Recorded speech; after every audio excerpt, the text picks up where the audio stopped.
very. I mean, there's so much nerdy stuff out there with like tech and stuff. Oh yeah. Yeah, this is. I'm like, oh, what's that? Let me get this out of the way for the camera. This is the old mahjong table, right? Yeah, I don't have a fucking. This is still so beat. This is. This thing is storied though. Long nights of your uncles and grandparents standing around here just screaming and drinking. Oh yeah, of course. So great. Here, so if you're I not have gonna fond use memories these, of that stuff. Let me get rid of this. Yeah, don't. Just so that it's not like bloat on the table. Yeah. And then if you don't mind, you want to move this in closer? I'll move this closer to you like that. Oh yeah. More in between us because you're probably gonna be facing me most of the time, or like I'm just sitting like this. So and this is gonna be right here for me, so that likewise. Okay, cool. Bro, thank you for coming on. It's been. Thank you for having me back. You have any idea when live? the last time? Yeah, we're live. We're live. Okay, We've been recording this time, but I'm gonna cut around it so that we have like a fluid intro. Got it. But when do you know when the last time you were on here was? Do you remember? Like, October of 2022. See, this is this was a little bit of like a. Your fucking recall is insane. This has always been something you've had since like we were fucking saying that about kids. Tom, weren't you?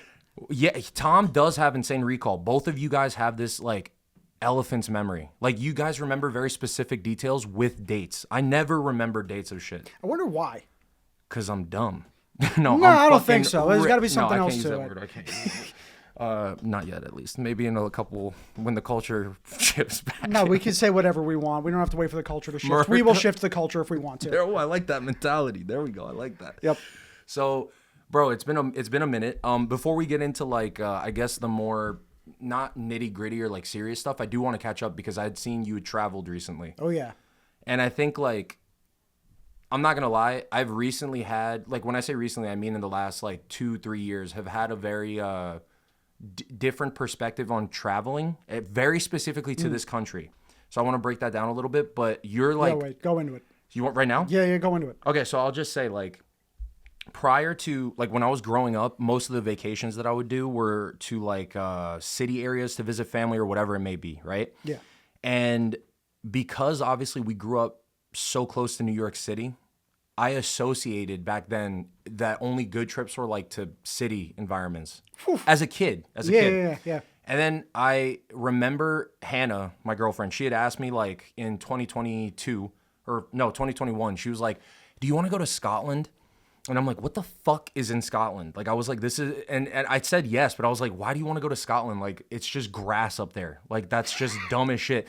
And like just grass and rocks, laddie. Yeah, I was like, there's nothing to see up there except for literally just grass. Like, if you want to see that shit, just look outside. And I was that like stupid, right? So then I end up agreeing. She drags me along, and the whole time I'm bitching. The whole time I'm like, before we get there, I'm like, this is gonna be fucking dumb as shit. Like, whatever.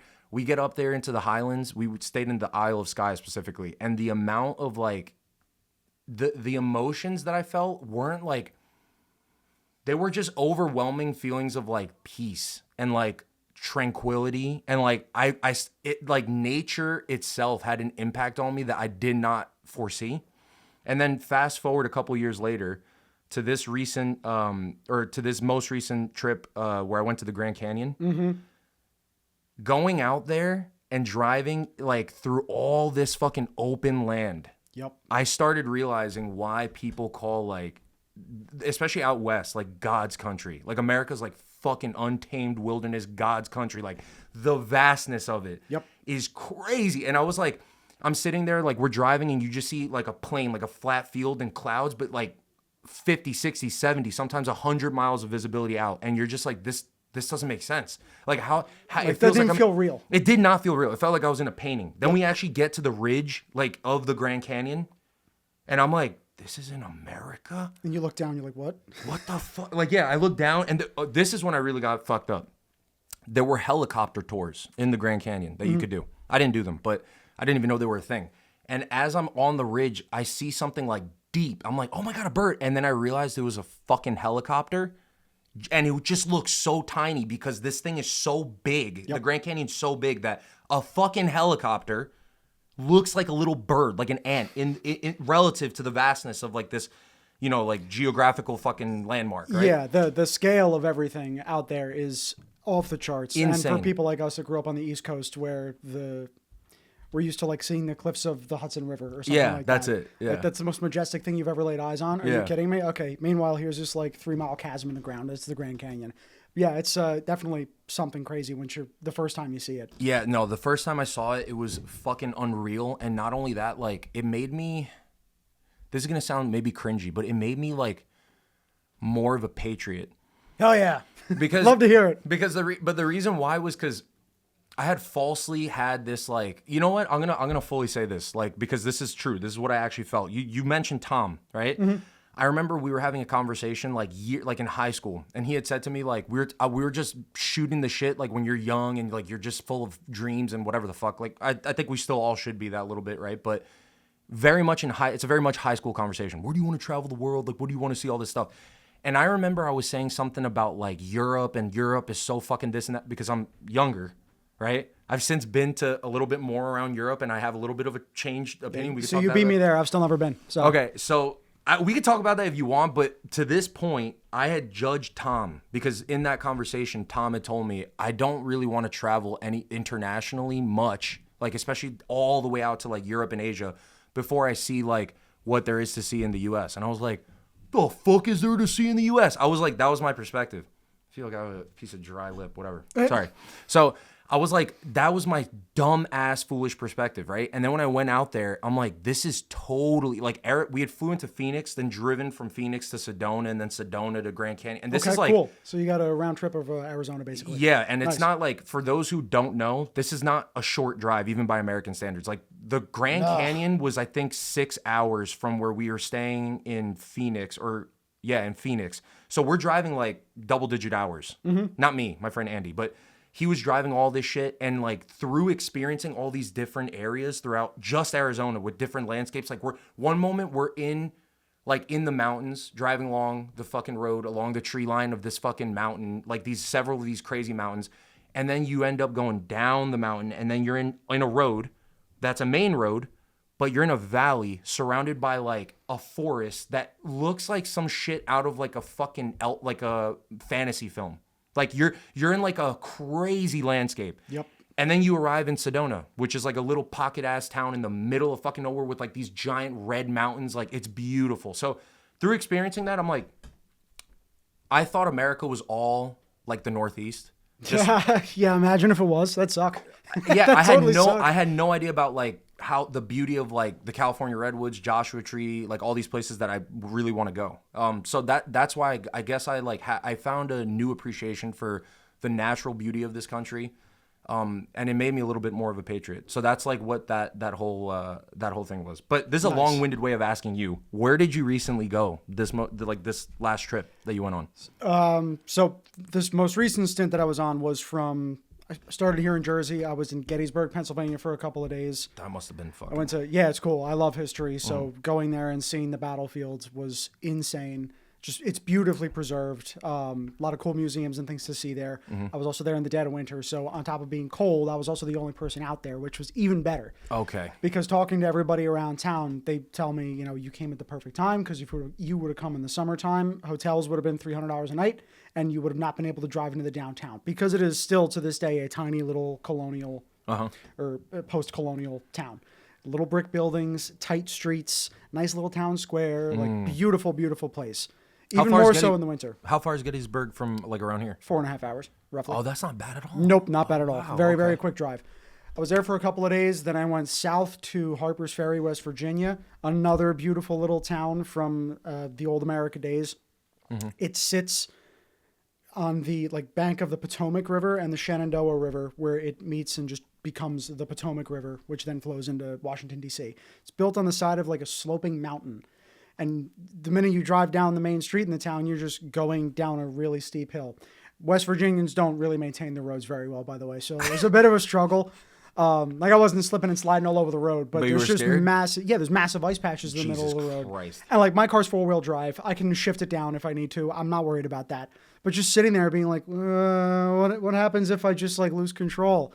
It's downhill, you said, right? Yeah, it's downhill. A huge mountain with ice, black ice on the It's not like a huge mountain. It's but a like mountain nonetheless. From like the bottom of the town down by the riverbank up to the top of the town where it becomes another little municipality. It's like 800 feet of elevation gain. So like hill, mountain, whatever. It's part of the Appalachian Range. So it's technically a mountain, but it's, very, very cool though. Beautiful little town though. And then from there, I was in North Carolina for a couple of weeks with my dad. Nice. Yes. So, but you have been further out west because I do remember you posting about that. Oh, yeah. Yeah, like you've been to, have you been to, you did Colorado, right? Didn't you go? Yeah, so I did a trip in 2020 to Colorado and Utah, where I was in Colorado Springs, went to the Great Sand Dunes out there, which is just crazy cool. The black sand dune? No, not the black sand dunes. It's Great Sand Dune. I don't know if it's a national park or a state park. Might be a national park. I think it is because I was looking into trips out there. That's why. I think it's not black. I messed up. It is Great Sand Dunes National Park. Yes. How was that? Very, very cool. Like being on Tatooine in real life. What? Yeah, no, it's insane. It's just absolutely insane. It's just a pile of sand in the middle of the mountains. In like the middle, yeah. So that's the thing that I was like, when I saw pictures of it, I'm like, that shit don't look real. Like I almost felt like it's real. Yeah, okay. It's real. God damn, man. So yeah, that was Colorado and Utah. Utah, I stayed just outside of Salt Lake City in a town called Tooele. That was in 2020. 2023, after the first appearance, I was in Idaho for a winter trip in Coeur d'Alene, which is the northern panhandle of Idaho. Gorgeous. Oh, that's a beautiful, beautiful little place. And my buddy and his wife live up there, so I was visiting them. And then the next trip, which was a couple months later, was to South Dakota, Wyoming, and Montana. And it was just a big camping trip. We all road tripped out there. Where'd you go on, did you visit Yellowstone? No, did not visit Yellowstone. It wasn't our trip. Well, because here's the deal. We left, all of us got out of work at Friday at like 6 o'clock in the afternoon. We jumped in our cars and we just started driving. I drove for 20 straight hours from New Jersey to Wisconsin. Are you fucking kidding me? Yeah, it was not the wisest of moves, but I did it regardless. Coffee. God bless coffee, quite frankly. Bro, that's fucking crazy. No, it was because I didn't want to miss anything. And this is what I was going to bring up to you. Your appreciation for going out west, now you got to road trip it. Because it's one thing to fly out there and fly over country, but driving through. So the route we took was Route 80 from New Jersey to Chicago, at which point we picked up Route 90, which cuts north through Chicago, through northern Illinois into Wisconsin, and then across the Mississippi River into not Mississippi. Mississippi is in the south. Minnesota, South Dakota, so on and so forth. And it is a beautiful drive because you get to see the full breadth of what this country is. From the Northeast, where it's hyper congested, the roads are garbage, people drive like garbage. Then you get to Pennsylvania, where it's better for about 5 minutes, and then it's worse because you're immediately in Philadelphia or Pittsburgh, or Pittsburgh if you're on 80. So same thing, horrible drivers, horrible roads. Yeah. And then you got a couple cool states where it's just like nothing, like Ohio. Ohio's not my favorite state to drive through. It's flat, it's boring. Really? Yeah, it's like there's some fields, there's a highway overpass, there's some barns. It only gets interesting when you get into Indiana because you're looking at nothing but like the Rust Belt essentially, decaying warehouses, beaten down communities and stuff like that. What's the Rust Belt? If you could explain that a little bit, because I've never. It's just like the central manufacturing heart of America, which used to be factories that built like everything in this country. Think like Michigan, how in Detroit they used to build cars. Auto workers. Yeah. Everything in that area, from say Detroit down to like I don't know what you would call the hard line. I don't think there really is a hard line to the south. Anywhere where there's just defunct factories that are laying around. And they're calling the Rust Belt because it's not in use, so it's just all eroding. Yeah, pretty much. That's kind of depressing. And dude, it really shows too. You drive through, so Route 80 goes directly through Gary, Indiana, which used to be a massive manufacturing hub. Okay. It is nothing but like decrepit, falling apart That's kind structures. Of fucking sad. The same goes for Chicago. We drove through Chicago at like 7 o'clock in the morning. I was like, at this point I'm beat tired, but I'm still awake. And just the roads are in a worse condition than here. And then everything around you is just like trash, dude. That's it's fucking like, sad. It's absolutely terrible the way that it's just fallen into shit. I don't know what the reasons are for it, but it's just, I drove through it and I saw it and it was very, very unfortunate. But then you get north of there towards like Joliet, Illinois. It's like, gorgeous. It's like you're around here. Like you're driving down Route 59 or something like that. And there's all these nice high-end shops. Then you get to Wisconsin and it's nothing. And then there's more nothing until you hit Seattle about 1,000 miles to the west. But there's plenty of beautiful things to see between there. So we went to Mount Rushmore, which is in South Dakota. We went to Badlands National Park, which is another really, really cool place. We camped there for a day. From there, we went to Mount Rushmore because it's like an hour to the west. Then we went to Wyoming, camped there for a day. Then to Montana, kept camping there for a little while. We stayed in a hotel in Montana twice, which was necessary because, you need to shower after like a week or whatever. Yeah. But it was Damn, gorgeous. wait, hold on. I'm sorry. You just made so you really like truly camp that shit. You don't shower for like days on end? Not like, that I think you're nasty, obviously. It's natural. No. But we have like camp showers and shit like that. Or a couple of the campsites, we were just next to a creek. So it's like, let's go take a dip in the creek or something like that. That makes sense. But nothing not like built, not like normal human living where it's like a fucking, or at least American, where it's like a building with a working shower, plumbing, like you're out in the wilderness for several days on end. And a couple of my friends have rooftop tents on their trucks, so they were sleeping in those. I just had a regular tent that I was living in for the majority of the time. All you guys went from Jersey too? Yeah, with the exception of my buddy Phil and Griffin, who live out in Idaho. Okay. The rest of us drove. It was 2 cars. My buddy took his Tacoma. I took my Honda, and it was a great old time. Oh my God, bro. That's great old time. crazy. Did a little bit of off-roading. It was a good time. Damn, that's fucking sick. That's fucking sick. Yeah, but this is what I was saying. You need to go and you need to actually see the transition because, again, from the Rust Belt where it's just nothing but around here, but even more dilapidated, you get north and it's just fields and cornfields. But once you cross the Mississippi River, dude, it is a whole other world.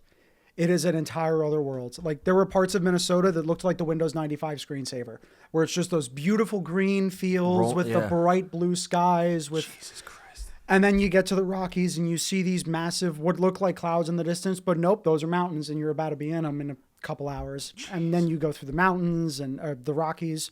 It's absolutely gorgeous. It's so pretty. The most driving I've ever done is actually not. It's funny because I don't really.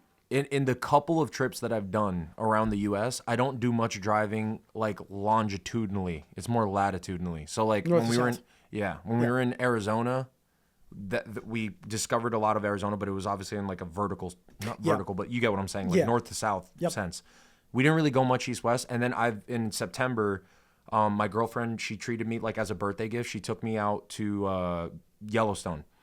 So, it was like a Yellowstone / Grand Teton trip. So we did huge. Both. Yeah, Grand Teton's beautiful. Oh my God. That was like the fucking... Have you been? No. Okay. Only seen.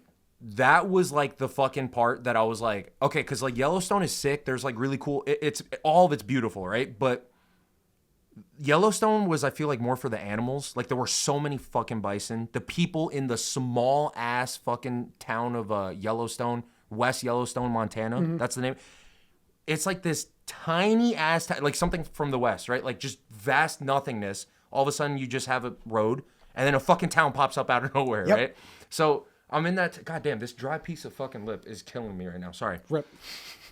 I'm in this fucking town and like we're driving through it and it's so small and quaint. The people are so nice. I was drinking whiskey like from fucking Montana because I'm like, I got America. Like gotta fucking fully lean into this shit. Ingratiate yourself. Exactly. And I'm drinking beer from like local breweries that's in West Yellowstone, like really cool. And then after that, we drove down in through Idaho, then back into Wyoming for Grand Teton. That fucking park left probably the strongest impression on me because we had to cross a glacial lake to then get to this like pier where once they dropped us off there, they were like, all right, now you're like really in the wild now. The only fucking, not infrastructure, but like structures that are here is just this wooden dock. Everything else is like, that's all like, there's bears back there. So just be careful. So I had my bear spray on me at all fucking times. And then you climb up like 7,000 feet in elevation and you're looking out over this, like the glacial lake and then all of this land. And then you have like the Teton Peaks in the background. Yeah. It was just beautiful. Like I would definitely recommend that. But to drive there was like 3.5 hours. But again, it was mostly north to south. So I don't get that really cool, like, I don't want to say panoramic. That's not really like the proper term for it. But no, it definitely is. Yeah, I don't get that transition that you're saying. That gradient from like flat northeast where it's kind of like hills as mountains to like fucking like the scope and scale of like the Rockies as when you go further out west. Don't get me wrong, the flying aspect is really cool. When I went to Idaho for my winter trip, I flew out there. And like flying from coast to coast is a sick experience. I had to take a red eye from Seattle to Newark. And it was gorgeous because if you've ever been to the SeaTac airport in the Seattle Tacoma airport, there's this one section of it that looks directly at Mount Oh, I forget. Rainier? Yes, Mount Rainier. And it's insane. It is so cool. So I'm sitting in that airport. I had like a 5-hour layover. So I'm just sitting in a bar, drinking, waiting, watching the sunset over Mount Rainier. God damn. It was the most gorgeous thing. And then, I get on the plane, I fall asleep, I wake up, the door opens, it smells like poop. Oh, I'm back in Newark. Then I walk out. But the other cool thing was I landed really early, so I got to watch the sun rise over Manhattan, which you know me, I don't like urban environments, but I have to admit it's New York City. There is a certain beauty, and there's just a certain beauty to being able to watch the sunset on one side of the earth over a mountain and then watch it come back up over essentially man-made mountains. So it was gorgeous no matter what. That's a really cool way that you just put that. Yeah, no, it's just... Whoa, you got that in the same day? Not same day, because you had a red eye. So it was like a 5-hour split of me, popping in my earbuds and sleeping on the plane. That's fucking crazy. Yeah, no, but that's it was fucking crazy. It was nice. It was a very, very nice time. That's really cool, actually. The fact that you got to see the sunset and then sunrise. So, you went, okay, sunset, cool, get in the plane, race back, and then you land, and it's like, now we get to see the sunrise. Pretty much. That's awesome. Chasing the sun. It was very cool. That's so fucking sick. And the reason I guess we started talking about this is because you were honestly one of the first people that I could point to in my life that was really gung-ho about, U.S. nature. Because you had been doing these trips. I'd seen you on social media, posting. You're going around, different, areas in the country. Mm-hmm. And obviously, I wasn't judging you because I judged Tom. Well, yeah, I know that you wouldn't care, but Tom, I was not so much judging, but I was more inquisitive. I'm like, why is he going there? What's in Idaho? I never fucking. And then of course, when we went to Yellowstone and I drove through Idaho, I'm like, I get it now. Yep. You don't get it until you're actually there and you feel and you have to be a nature person because if you're some fucking, I hate to use this term because it's so you're gonna see what it makes you seem like a certain type of person, but if you're a city slicker, city slicker, urbanite. There's a lot of an urbanite, yeah. And you go out there, you're like, where's the bathroom? Shit like that. If you're one of those people, you're not gonna fucking enjoy these types of trips. No. But if you have any ounce of appreciation of nature, these types of trips are your fucking bread and butter. Correct. But even if you are a city slicker, there's plenty of places for you to go too. I know the city slicker types who are big into skiing. Well, guess what? There's a lot of skiing out there. Yeah, you can go to Aspen, Colorado. There's all these beautiful places in Utah. Idaho's got some nice slopes. There's plenty of places you can go in the West where you can still enjoy that. But yeah, it naturally clicked for me because I've always been into the outdoorsy lifestyle. I like that stuff. Yeah. And growing up around here, I feel like I was kind of robbed of it. 100%. I'm not trying to sound ungrateful because we grew up in a very, very good place, I believe. But just who I've become as an adult, it's not. It's not what you would have liked to you don't really have many hobbies that you could do here that you could do out west. Dude, do you remember what we did when your grandparents lived next door to me when we were in the apartment complex? What did we do day in, day out in the summertime? We would go play in that stretch of woods behind the apartments. Yep. By that derelict piece of land, which has now been built up into a 55 plus housing community. So you can't, if you're a kid now, you can't even do that. Jesus Christ. We would just go run around back there, or we'd go toss a ball around, or go play with Nerf guns, pretending we're storming Iwo Jima. Yeah. Anything like that. That was how we grew up. Do you remember the fucking that makeshift fucking dirt bike park that was in the? Yeah, dude. Dude, that was great. Oh my god, I took so many hard licks there. That was bad. The amount of times I just ate shit off my bike was so bad. Wasn't there somebody made a fucking embankment or some sort of banked turn? If I remember the story correctly, with you remember that? You remember that big white house we would have to cut behind to get into the creek? Yeah. It was a kid that lived there who just rode his dirt bike around back there, and he just kind of piled a bunch of dirt up to make some ramps and some turns and whatever. So how did the local kids find out about that? I guess he took them back told there? A friend who told a friend of a friend who told a friend of a friend who eventually passed it down to me, and then you brought me there, yeah. Yeah, and then it was just kind of how it worked out. It's fucking sick, man. It was again cool way to grow up. But then you look at how kids in the West grow up, or anywhere else in this country, with the 16 riding in the back of their dad's pickup truck. Yeah, that's crazy. Skeet shooting on the 4th of July, watching their uncle get blasted off of Heineken or something like that. It's it's fucking crazy. It's I've ever since first going out west and seeing that, celebrating 4th of July anywhere here on the East Coast feels like I'm cheating. I'm just sitting here watching fireworks and not doing anything fun. I want to shoot a machine gun. It definitely doesn't feel very American. It doesn't feel American at No. all. Nothing around here really does, I would say. No, dude, Because it's like, just too where popular. in the freedom are you gonna where are you gonna find freedom on the 4th of July for a parade around here? Well, you can't park on the street because then you're gonna get a fine. Can't park in somebody's driveway because then you're gonna get a fine. There's no stretch. When you're walking around and you're pissed drunk, you can't exactly go find a quiet bush to pee in. Yeah. You got to go walk into a crowded Public bar with indecency. floor. Yeah, you got to walk into a crowded bar and pay $20 for a cover charge, and then walk around with your feet sticking to the floor like it's a frat house. It's just nah. So do you think that you're gonna one day like go off, not off grid, but like off into like a remote area where it's just your piece of land, your fucking like that? Is that like ultimately your end goal? That's the goal. Maybe not 100% off grid because I'd like to be close enough to family and friends where there's. I don't mean a off grid connection like to- in the. I mean like more so just a more rural sense of like living. Like you want a ranch 100%, basically, right? 100%. Yeah. I just want space to be me and do my own thing. And, Yeah. Whoever happens to come along later in the future for them to do their own thing too, because it's just fun. Like, you mean I got all this land and I can do whatever projects I want? Like, oh, I'm gonna go build a chicken coop over here now, or I'm gonna go do this over here now. I've seen a lot of these things on like social media of like family compounds where like. Yeah, that's kind of like my family and I talk about that frequently, where it's like, why don't we just So put you X are in amount favor. down? You think it's a cool idea? Yeah, 100%. I think it's a fucking sick idea. Like if you guys dude. are all in like this giant. So for those who aren't familiar, it's pretty self-explanatory, but it's just like a giant like plot of land where you and a bunch of other family members, right? So obviously you have your core family, and assuming if you're an adult, you have a wife and kids, and then your parents have their own house on that same plot of land, and then on that same plot of land, your brother, your sister, whatever, with all of their individual families live as like a community on that one property. That is sick. Yes, no, 100%. And you Because at can't the end do of the that day, around too, here. think about it for future proofing. You want to, like, okay, you're still with your current girlfriend. Mm-hmm. You guys, not putting it out there, but I'm sure at some point kids would like to come into the equation. Well, okay, your parents are going to want to be close to their grandkids. Exactly, Her yeah. parents are going to want to be close to their grandkids.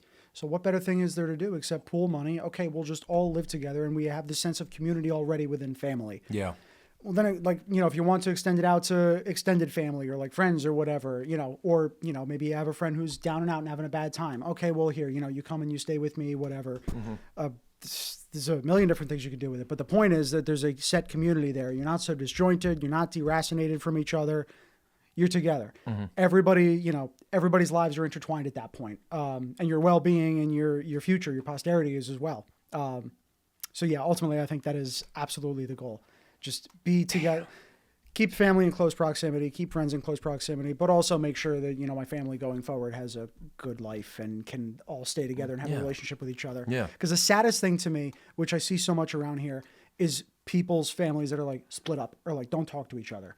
Like, oh, I don't talk to my kid for this reason. I don't talk to my uncle for this reason. Like, I'm sure there's reasons for it, but it's sad to me who's always grown up with a good cohesive family structure, like who has their challenges, and always goes through some rough patches, but That's every family. That's every family. But you always still make it work. Of course. You always still make it work. The solution's never like divorce or anything messy. Like it's always just you stick together.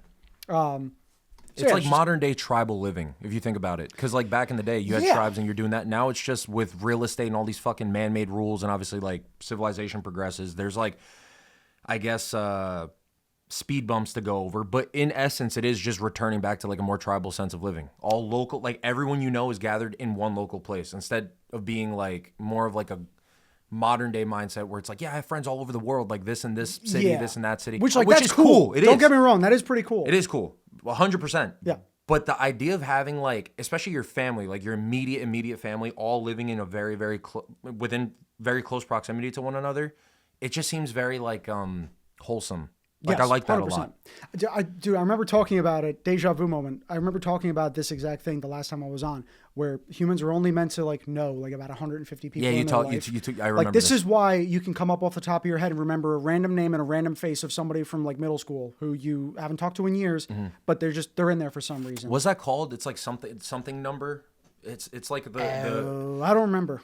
God damn it! I don't remember a specific name to it.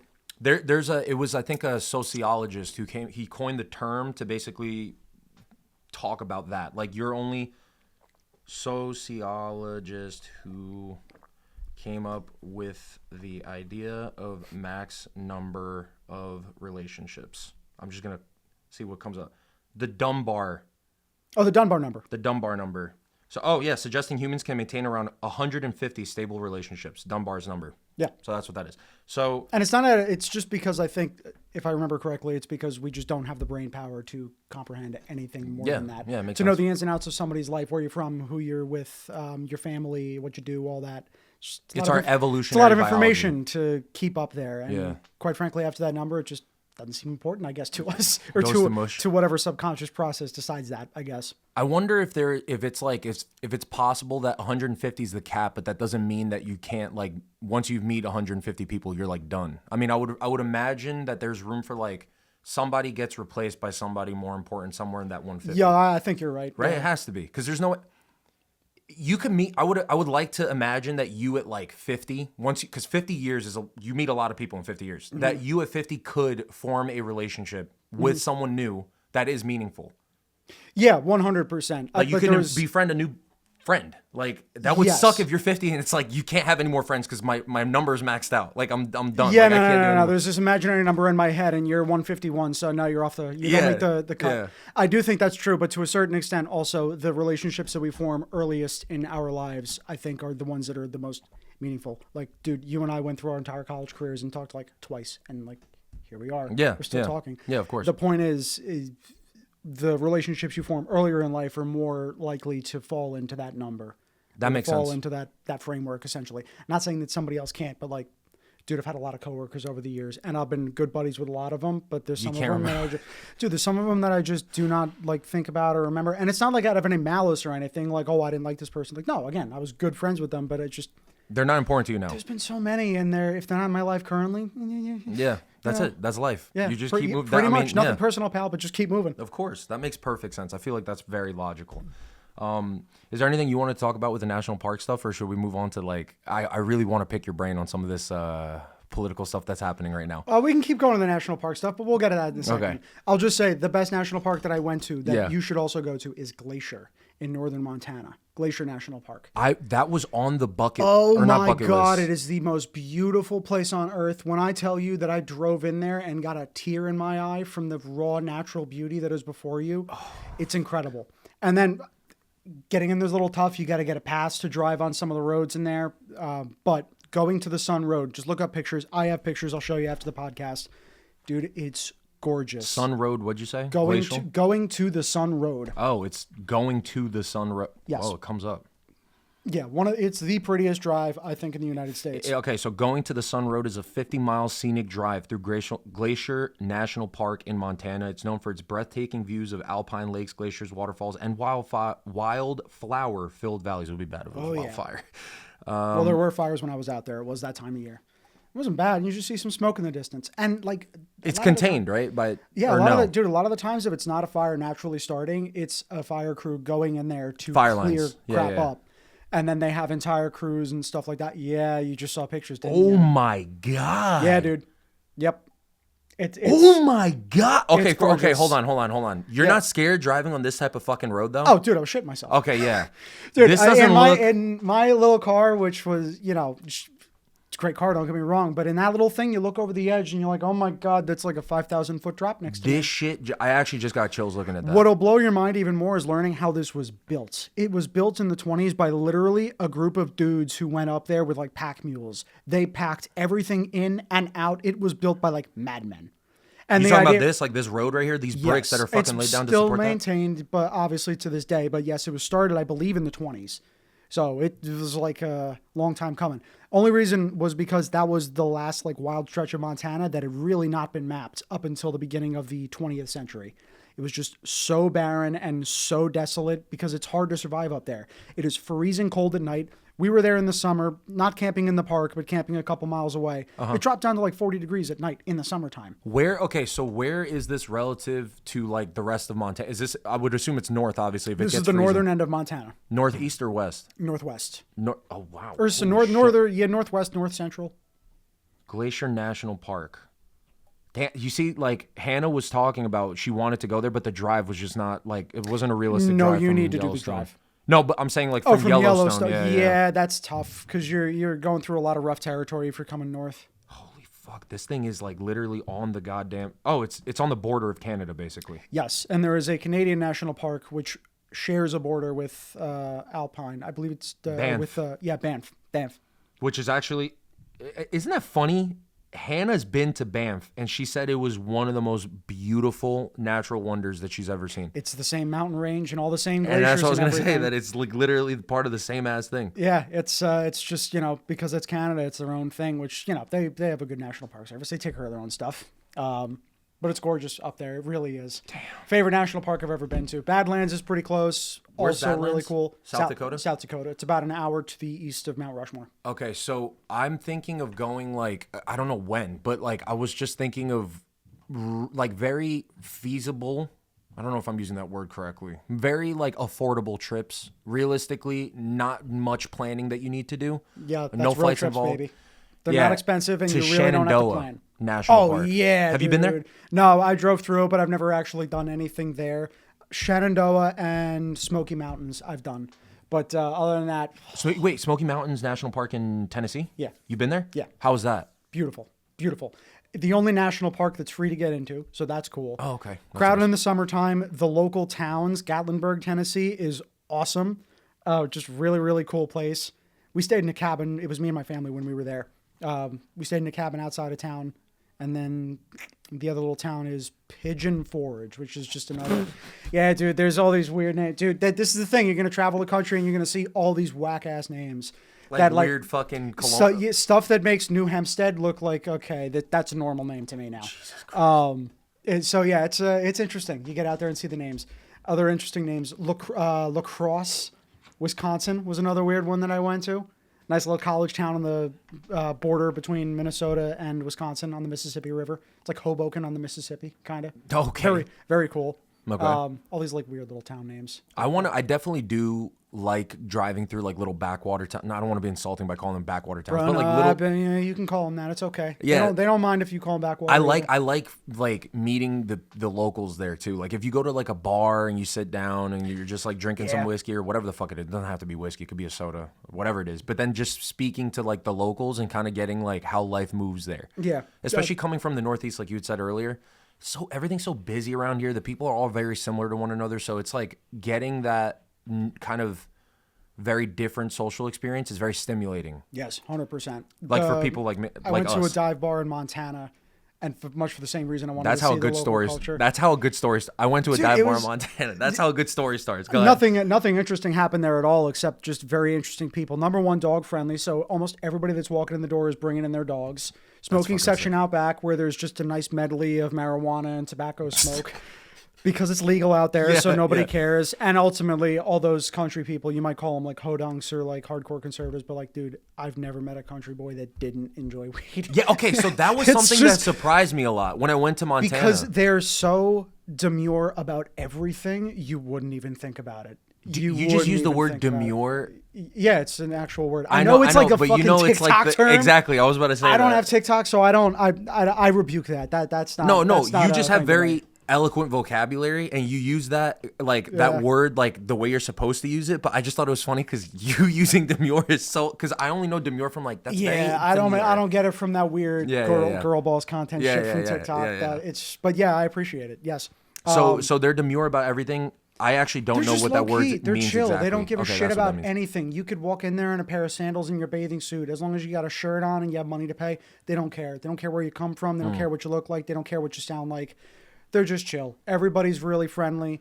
You get occasionally one rowdy drunk like you get around here, but nobody's starting fights because somebody bumped into their girlfriend at saloon, down the street. Yeah. It's nothing like that. Everybody's just friendly. Yeah, I would say the same. Yeah. And the fact, being an animal person, the fact that you let dogs in your bar, that's a win to me. I like that. Mm-hmm. But yeah, just a chill experience. Nothing crazy happened there at all, aside from going to a bar that wasn't New Jersey or New York. Was there live music? Yeah, there was a guy that had an acoustic guitar that was just covering classics. Yeah. But it was so quiet. There were 30 people in that whole bar, plus outside, that it was intimate and quiet, which it's nice. I like it better than the rowdy shit, quite frankly. Honestly, I would agree. There was this bar on the drive from Yellowstone to Grand Teton. When we were making that drive, we had checked out of the hotel and actually no, we didn't check out because then we returned to West Yellowstone. Sorry, I'm that detail doesn't matter. That's but fine. We drove from West Yellowstone down to Grand Teton, and we were staying in this place. I mean, if I would assume you want to go to Grand Teton, please like write this down. This is I'm not joking, one of the like, if you like quaint, I feel like this is just your vibe. It's called the Grand TP Lodge. Okay. The Grand Teton TP Lodge. And it's a fucking giant like teepee structure. Oh, nice. In the center, but then which is like the base. Basically, it's like a central hub under this teepee. But then all the rooms branch out from this one internal like hub. Oh, cool. So like in the morning after you come out, like or after you come out of your room, which is private, obviously, there's 2 doors that lock. Whatever. You come out, and everyone that's staying in that like, it's not really a hotel or motel. It's just like a little like teepee lodge. They're all there having a communal breakfast. It's family owned and operated. Epic. Love I it. met the owner. He has like a giant fucking, I can't remember the dog breed, but it was like this giant dog, very like West American. Was it like a Mastiff? It wasn't a Mastiff. It was like, honestly, it might have just been like a really big ass lab. It was like a long haired, shaggy haired dog. I can't remember. I'm not good with dog breeds, if I'm being honest. I love dogs, but I'm not good with like identifying different breeds. I just know like the German Shepherd, Belgian Malinois, Pug, and then what fucking Diva is. That's about it. The iconic ones. Yeah. So we were over there, and this guy, I would start talking to this guy, and he starts telling us like, this is what I love about like these types of people, like people from out west or like just country people. He starts giving me, as if I'm his fucking longtime friend, a detailed itinerary. You need to go here. You got to. He's very like invested in the conversation. If you were to do that with some fucking person from the Northeast, hey, where do you recommend? Oh, there's a place down the road this way. Done. That's the end of the conversation. He's not gonna invest much of like actually making sure that he passes on like valuable knowledge to you. Yeah. This is the ins and outs of this area. You got to experience it. That guy did all that, and because of him, we got to go around to like to see all these crazy views within Grand Teton, because he recommended like most of that to us. So that was amazing. Nice. And I would highly recommend you stay at this place because the breakfast was included, and it's on a river, not a river, it's like a creek. And in the morning, like this was one of the best. It was literally just a fucking cornbread muffin and boiled eggs and black coffee. That's all I had. Yeah, basic cowboy breakfast. But it was basically the plate, or like not the plate. The table was a stump. I was on like one of those old school like lawn chairs, like the low ones that are like very tilted back. The Adirondack chairs. I don't know. I don't know the name of it, but I think it's what you're talking about. It's like it's like pieces of plastic or wood, and it's very sloped back and like wide armrests. Yes, you know what I'm saying? Yeah, Adirondack chair. Okay, so I'm just gonna take your word for it, but that chair, the Adirondack chair. Yep. So the Adirondack chair, 2 of those by the stump. The creek is just going by. And I'm eating my fucking shit, and all of a sudden, like, I look across the creek, because now there's no structures, but it's not like a town. It's like backwater-ass area in Idaho. Technically, this was in Idaho, not Wyoming. So we're there, and I look across the creek as I'm eating the breakfast, and a fucking gigantic elk. Oh, yeah, dude. The elk are gorgeous when you see them up close like that. With the sunlight coming in through the tree, like, you know, it's just like start coughing. Little rays. You feel like Arthur Morgan in that moment. Yeah, when he's not... I'm dying, Dutch. Yeah. I'm dying, Dutch. Oh, what a great game. Bro, oh, Jesus Christ. Yeah, no, but yeah, anyway, the elk are gorgeous out there. It was amazing, man. It was amazing. I just had a blast of a time. And like what you're saying is, you put it perfectly. There's not really much I can add to that. They are very like demure, as you said, but they're very non-caring. And it's not what I expected. I honestly thought, because I grew up around here, and maybe in uninformed previous opinions I had made me think that going out west to these like backwater towns as a minority, I was gonna not. You thought that you were gonna get like talked at because you look one way or you look. I didn't think I was gonna experience like really upfront shit because I like. But like people aren't a silent like discontent at your behavior. You mean? Yeah. Like a little like a little glare. Like, who the fuck is this outsider? Like that's not like one of the locals or whatever. I thought it was gonna be something along those lines. Like I was just prepared for it, and I was so pleasantly surprised. Everywhere I went, it's like fucking cool ass people. There was this one dude that looked like he was in a biker gang. Tall as shit, big Grizzly Adams beard, like fucking redneck looking ass motherfucker. We start talking, nicest dude. Nicest, normal fucking dude, treated me normal, perfect. And I'm like, this is not what I was expecting. This is like not what people in like New York City, those fucking no teeth people out in the mountain, or whatever the fuck, right? Yeah, those country rubes, essentially. Not at all what I experienced. And I was very pleasantly surprised by that. And like, dude, don't get me wrong. The country rube type does exist. Oh yeah, for sure. And they are 100% real, and they are very, very interesting people. But everybody else is normal. Yeah. Because 9 times out of 10, you're talking to somebody out there, and it's like, oh yeah, well I live here now, but my family's from like California or Washington or New Jersey or whatever. It's like, oh, okay. not that where you're from makes you any more or less normal, but the thing is, and the difference with you and going up and talking to people is you went up and approached them and were asking them for information in this case. So the guy's just naturally going to be like, oh yeah, okay, sure. Here's X, here's Y, whatever, you asked him for. Just because you engaged him in conversation, treated him like a human. So their basic response is, okay, cool. This guy's cool. Just going to treat him cool. Same way. Yeah. They really don't, I'm sure there's some out there that have a problem. I've heard quite a few stories of like tourists from other countries that act a fool and like get themselves hurt. And then they put like a bad, like there's always some story about like, oh, there were these Indian people that like went and got out of their car and were going and filming a buffalo and one of them got gored. Yeah, I saw a lot of shit like that. I saw a lot of. There was actually one dude in Yellowstone that like I actually legitimately thought I was about to see a bison going because he was. Did he get out of the car, bro? It's the stupidest fucking shit. Like, I love nature, but I also respect it, and I feel like that doesn't always go hand in hand. Some people love nature, but they don't respect it, and they think that this fucking wild, it's a fluffy bison. Like, it's not a fucking ton thing of muscle that's just gonna flatline you. Yeah, like in an instant. And there was so the story is there was these two German dudes, and we were walking along this path, and unbeknownst to us, like behind this section of trees that were to our right, there was like two bison just like roaming, whatever the fuck. This is in Yellowstone near Old Faithful, so like very like there's a lot of foot heavily traffic. Touristed spot. Yeah. So we're walking, we see the fucking bison, and I'm like, oh my god, Hannah, like so we keep walking, calm. And then once I'm like a safe distance from it, I decide, Hannah, do you mind, like, let me know if the fucking thing moves, but I'm going to kneel on the floor. And this thing is like 30, 40 feet behind me. So I'm a safe distance away. I feel like that's a decent amount of space. And I tell her to take a picture of me. She does.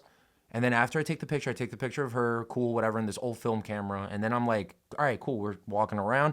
And then we turn around to look at the bison to just check where it is. And these two German dudes are literally within like 10 feet, 8 feet of this fucking thing. And they're talking loud. Like, they're not like, oh, yeah, we're going to take a little picture. Yeah. No, nothing like that. That was that was a shit German accent, but you get it.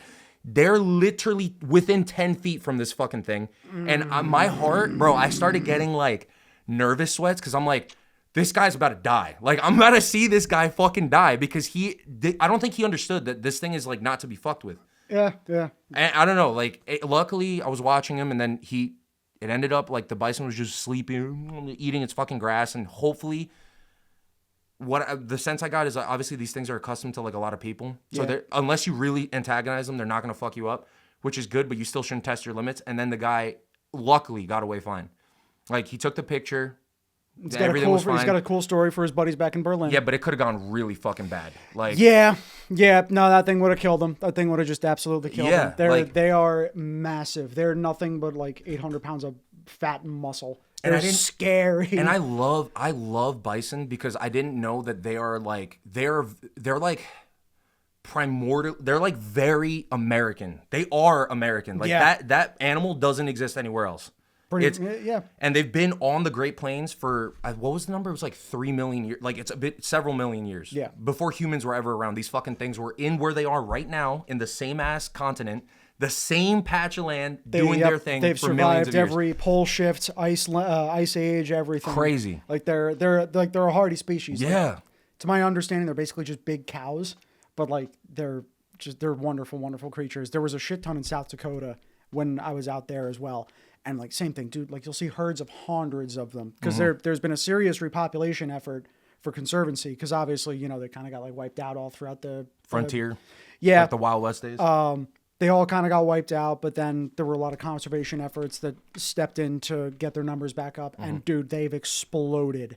It was ridiculous, the amount of bison. When I say like herds of hundreds of them just crossing the road at once, hundreds of them. Yeah. It's insane. Yeah. And they're gorgeous. They're absolutely gorgeous animals. Great to look at from a distance or inside your car. I will not be getting close to one. I'm not getting. Like you said, I have a love for nature, but I have a respect for it because that shit'll kill me. Oh yeah, that shit will kill you.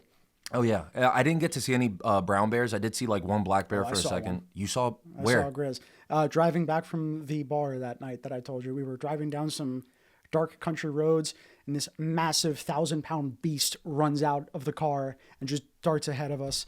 My friends were really, really scared that night, so they all circled their tents up and didn't fucking tell me. So I woke up and my tent was on the opposite end of the campsite, and they were all huddled in a sea bear circle. Are you kidding me? That's fucked up, bro. So my buddy Kevin, I gave my buddy Kevin shit for it the next morning. The angler. The fisherman.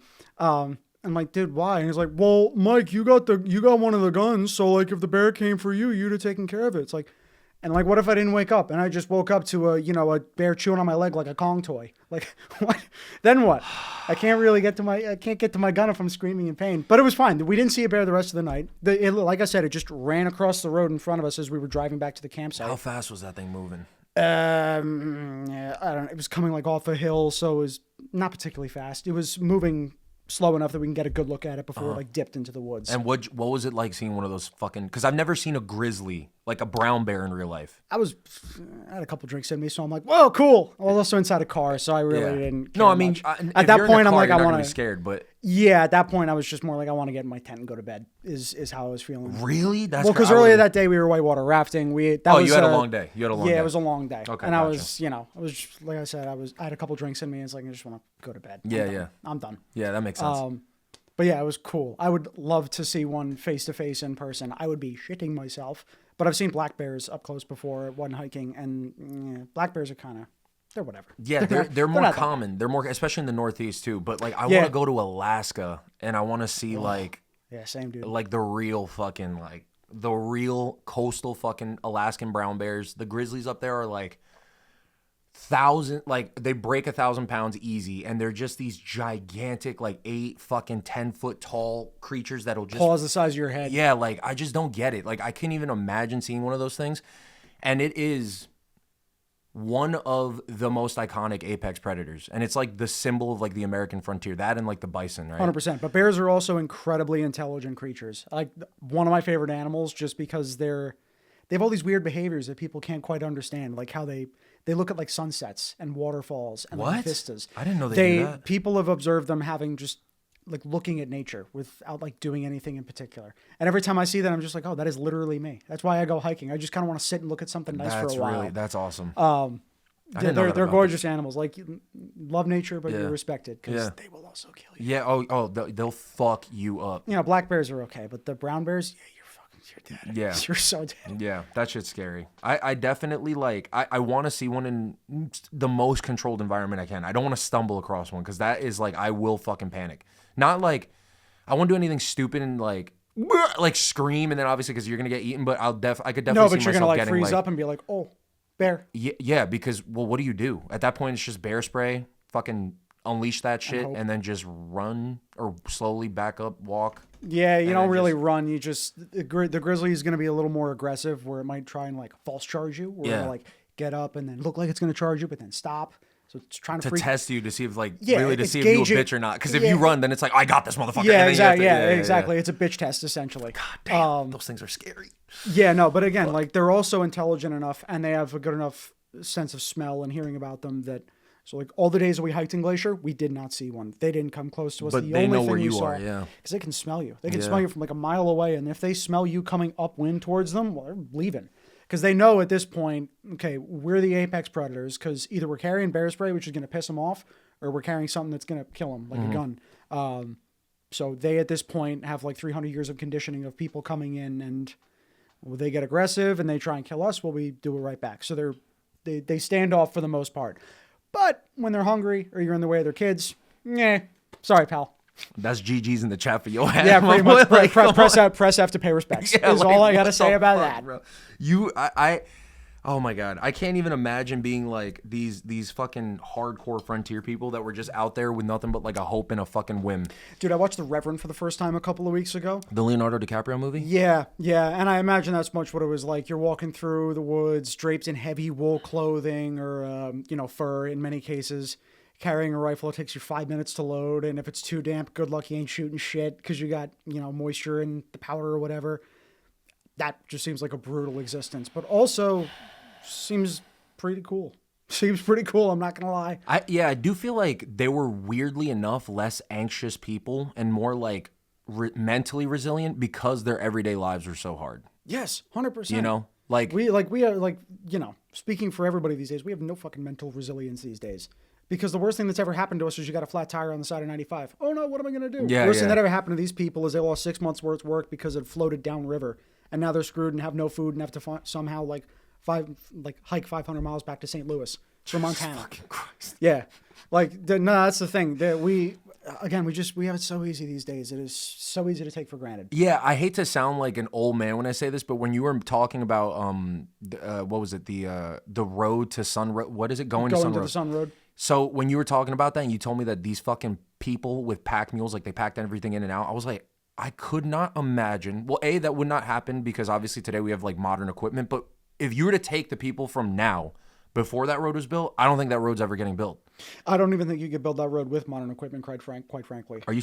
Well, how the fuck are you going to... moving like an X... Are you going to move an asphalt stamping machine 2,000 feet, up a mountain pass where there's no road unless you get a gravel bed going first? I mean, there's all these intricacies of doing it, but it would be extremely hard and extremely expensive by modern standards. Where back in the day, it's okay, give me a bag of feed and for my donkey and, all the materials I need and whatever. So it was probably cheaper in terms of like capital, but in terms of human capital, extremely expensive. Like, how many dudes do you think died because they took one wrong step and just fell down the face of the mountain? Yeah. Jesus Christ, bro. That shit's super scary. But so impressive to me to see how people built this. I feel the same about all the infrastructure that's in this country, whether it be like across the river in New York or out west in the Rocky Mountains. Like most of the time, dudes built this with their bare hands.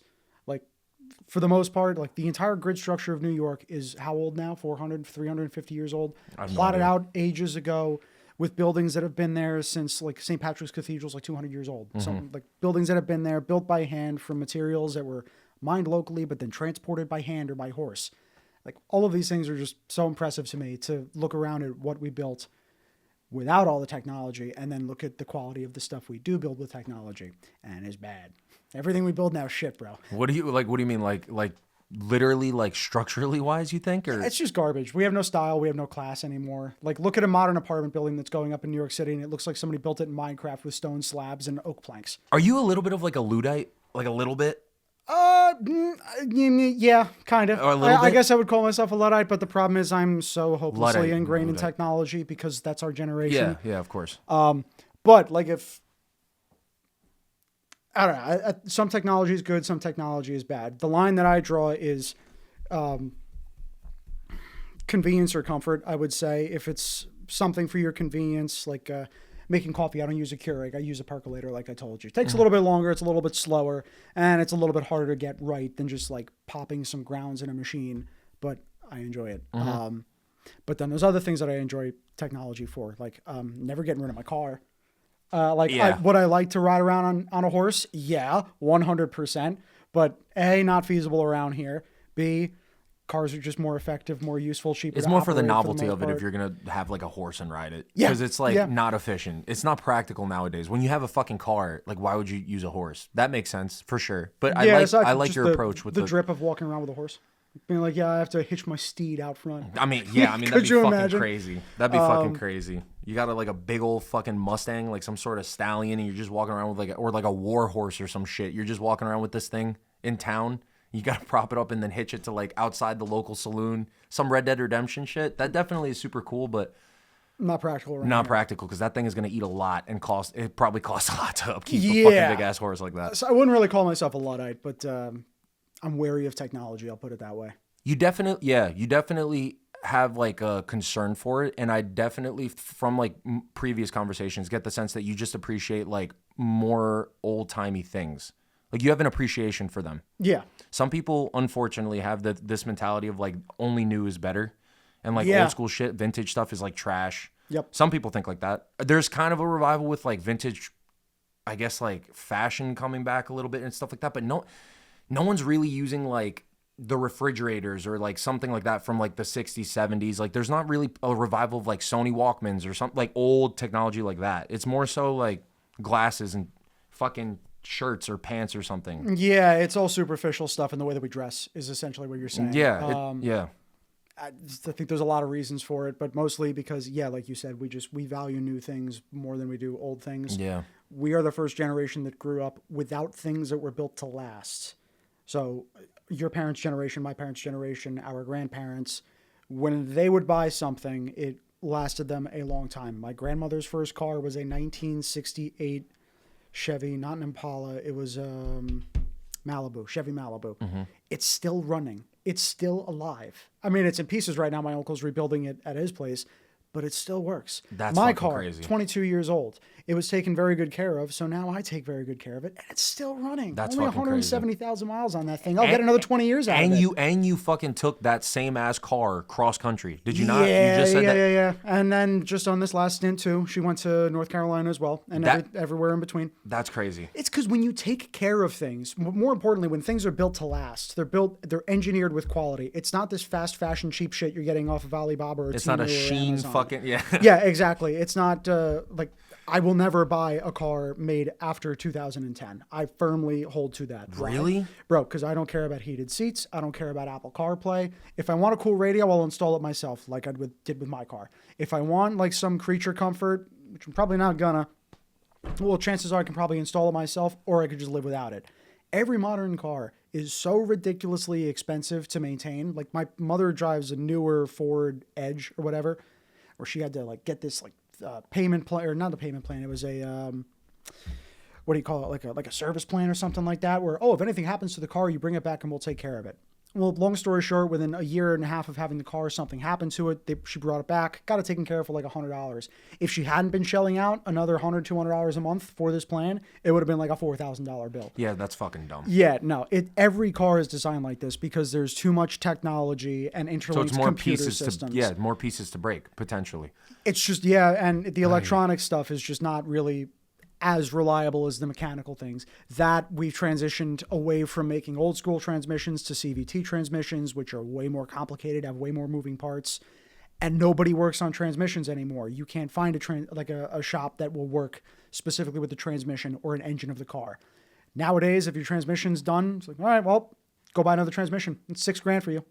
That's what it comes down to. Let me ask you something specifically with this car stuff, because this is fucking interesting to me. So obviously you maintain your car. Yeah. What is the learning curve? Like when you were given that car, are you fully fucking educated on how, if something breaks down, how to fix it? Not fully educated, but I can have a guess at basic functions. Why I know this is because I've been working on that car since I was a kid. It was my grandparents', then I took possession of it from them, so now it's mine. There's really basic stuff you got to do in intervals, for service intervals. Change your oil. Change every fluid in there, from your transmission fluid, brake fluid, all that. You got to change your alternator and your starter occasionally. You got to switch out brakes. Your spark plugs or something. Spark plugs, yes. I just did spark plugs about 2 years ago. I just put a new headlight bulb in my car today, actually, because those burn out every once in a while. There's like little things you got to do every once in a while, which are outlined in the owner's manual you get with the car. Okay, so that's what I was going to ask you. Like you look at that. You're literally okay. This is the main purpose of the question. I want to know how to do that stuff. That's you. So you're literally fucking. You didn't Google nothing. You just went to the owner's manual. No, the owner's manual doesn't tell you how to do it. It just tells you what to do and when to do it. For example, it'll say every 5,000 miles you change your oil. Every 150,000 miles you have to replace your timing belt and this other belt. Every X amount of miles you got to change your hoses. There's not it doesn't tell you why you need to do those things. You just kind of intuit that when you start working with it. Mm-hmm. But short of that, either I was taught how to do it by somebody in my family or I looked it up on YouTube. That is literally how I run my life. If I can't figure out how to do something, I'm going to look it up and I'm going to figure it out. I feel like that's not a normal mentality to have, to be honest with you. Dude, it should be, especially with YouTube these days. It's incredible what you can learn from the internet. You would think with all of the access to information that people have nowadays that we would be more capable. But if anything, we become more dependent on like the system of society that we've set up. So for example, as it pertains to the cars, you're probably one of maybe 2 guys that I personally know that'll be like, my fucking bulb died. I'm going to change that. Yeah. Like me, I don't have a car, but if I had a car and the fucking bulb died, I'm going to call the mechanic. I don't know how to do that. And on top of that, I would have so much, I don't want to sound like a bitch and say anxiety. It's not really anxiety. No, I can get you. I get exactly where you're going. Like, I don't want to fuck it up. That's the thing. It's on you. Yeah, I get it. No, I get it. I've been the exact same way. And that's why there's some things I do not do on my car. Number one, I will never touch anything suspension related on my car. Never. The minute Can't you die from that? The minute you come at me and say, yeah, you have this big spring that's constantly compressed that you got to decompress to take everything apart. Like, no, fuck that. I've done that. People have died, I've done right? that enough. I don't know about that, but I've done that enough with little springs and guns, and I've lost way too many little parts that way. So no, not that I'll lose a big spring, but I just, nope, not messing with it. I've That heard... and my rear brakes, because they're not typical pad and rotor brakes. They're called drum brakes. It's an older design from like the 40s or 50s. It's an old design. Much more complicated. A lot of moving parts. I won't touch it. I literally just had it at the mechanic in wintertime to get those done, because it's like, man, I'm not touching those. Jesus Christ. I'm not touching it. Anything, like, again, because there's the risk I assess is, okay, well, if I fuck something up, how easily can I fix it? And if the answer is I could fix it with a $100 part and another 2 hours of work, fine, I'll take the risk. If not, and it's like a couple $1,000s worth of work, and I gotta, like, for example, I gotta work with the suspension. No thanks. Nope. Unless somebody like in my circle is like, oh yeah, I have the tools and the know-how, I'll help you out. Then I'm a little less apprehensive. But other than that, yeah, I mean, no way, bro. That makes sense. I think that's a good mentality to have for sure. The way you break that down. I know my limits. Yeah, that's I like good. to try and think I know my limits. But that's good, because you know your limits through trials and tribulation, because you went through and you're trying to figure out how to do all this other shit. I would just never even dare, because I'm so scared of like what you're talking about, like repercussions of failing for that. It's like there's like monetary ties to that. Like, you're literally, like, if you fuck this up, you're gonna have to pay more than you would have already just paid if you just brought it to the mechanic. Pretty much. I'm kind of a pussy, and in the face of that problem, I'm like, man, I don't want to fucking. But the thing is, too, it's not that; it's your lack of exposure, because you don't, like you said, you don't have a car, you don't really drive, so because you don't have that same level of exposure, it's not as comfortable a situation to be in, and especially because there's a big learning curve. Learning, like, oh, my car's making this noise. What does that mean? Is that good? Is that bad? Like, there's a lot there, and there's a lot to get anxious over when you don't know. Speaking from personal experience, when I started actually taking care of my cars, every little thing that I would hear would like set me off. Like, oh God, is something wrong? Is something wrong? It's like, nope, you're going through the motions. You're just learning. Give yourself some grace. Don't beat yourself up over it. It's fine. You just, you learn. You live and learn. It's funny that you're talking about this in the car context, because this is the exact mentality that I have in jiu-jitsu that I was trying to tell you about upstairs. Like, that you have to embrace the sucking and like. Being a bitch and not no, I'm not calling you a bitch. I'm just kidding. I'm kidding. It's fucking, like, it's just funny that you said that. I'm like, this is interesting. He has this mentality with the cars, but then when we were talking upstairs, like, if you apply that same thing, you're just gonna be like the dirtiest BJJ person, because it really comes down to mentality. Like, if you just have the ability to just tell yourself you fucking suck, and have your expectations be at zero for as long as you can. That's a good way of putting it. Yeah. Keep your expectations at zero. Yeah, because I'm not going in there thinking like, and I think I'm a pretty like capable person, meaning in terms of like physicality, because I'm a little bit taller, I'm a little bit like, I would say, stronger than the average person. So then I'm like, going into that, you would think, but because I have people around me, like my uncle, for example, is a huge martial arts fanatic, and he would tell me, because he did BJJ a little bit, and he would tell me, like, it don't fucking matter. And he's a gym rat too, but he was like, it doesn't matter how long I've been lifting weights and like whatever manly shit, big fucking strong muscles, whatever. It doesn't matter, because some guy who's like half my size comes in, and in the matter of 30 seconds, his knee is around my neck some fucking how, and his balls are in my face, and I can't breathe. So like, it doesn't make any sense. So it's like, I went in there because he taught me that. I went in there expecting shit, and believe me, I've gotten like this fucking dude, this 300-pound ass guy, his big toe went in my fucking mouth, and then that's super distracting. And then all of a sudden, like, he's behind me, I'm getting choked out. I'm like, tap. It's a hell of a way to get thrown off your game. It's just like, bro, it's fucking, jiu-jitsu's interesting. Actually, I'm nursing. I want to go back so bad, but I'm nursing an injury right now because on Wednesday, I actually completely dislocated this finger. Oh, fuck. It was literally 90 degrees like that. And it was like, still swollen. Yeah, you could see. Yeah, on Wednesday, it fucking popped out literally 90 degrees, and I was like, it didn't even hurt. I was just looking at it like, because we were rolling. It happens because I stupidly tried to post with single armed.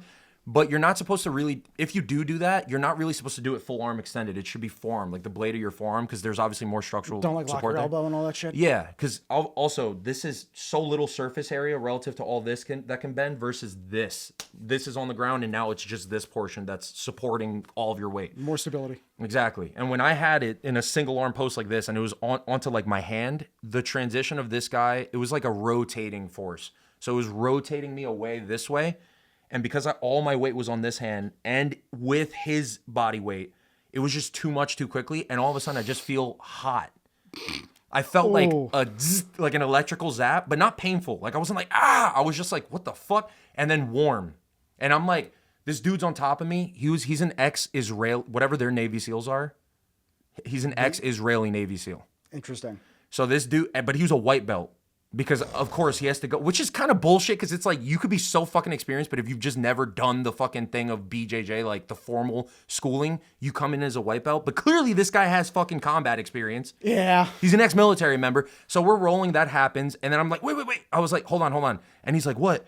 And then it stops and I'm like, he's on top of me like this. And I looked over his head and at my hand and I'm like, oh, that's not right. Yeah, I'm like, that's not right. So then I look and my hand's literally like this. And I call the coach over. And he runs over, like the professor, like the guy that runs the whole school. And he comes over, he's like, that's not good. And I'm like, okay, like, what do I do? And he's like, well, do you want me to relocate it? Like, to set it back in place? And I'm like, yeah. And he's like, are you sure? Because, like, I don't know if it's broken.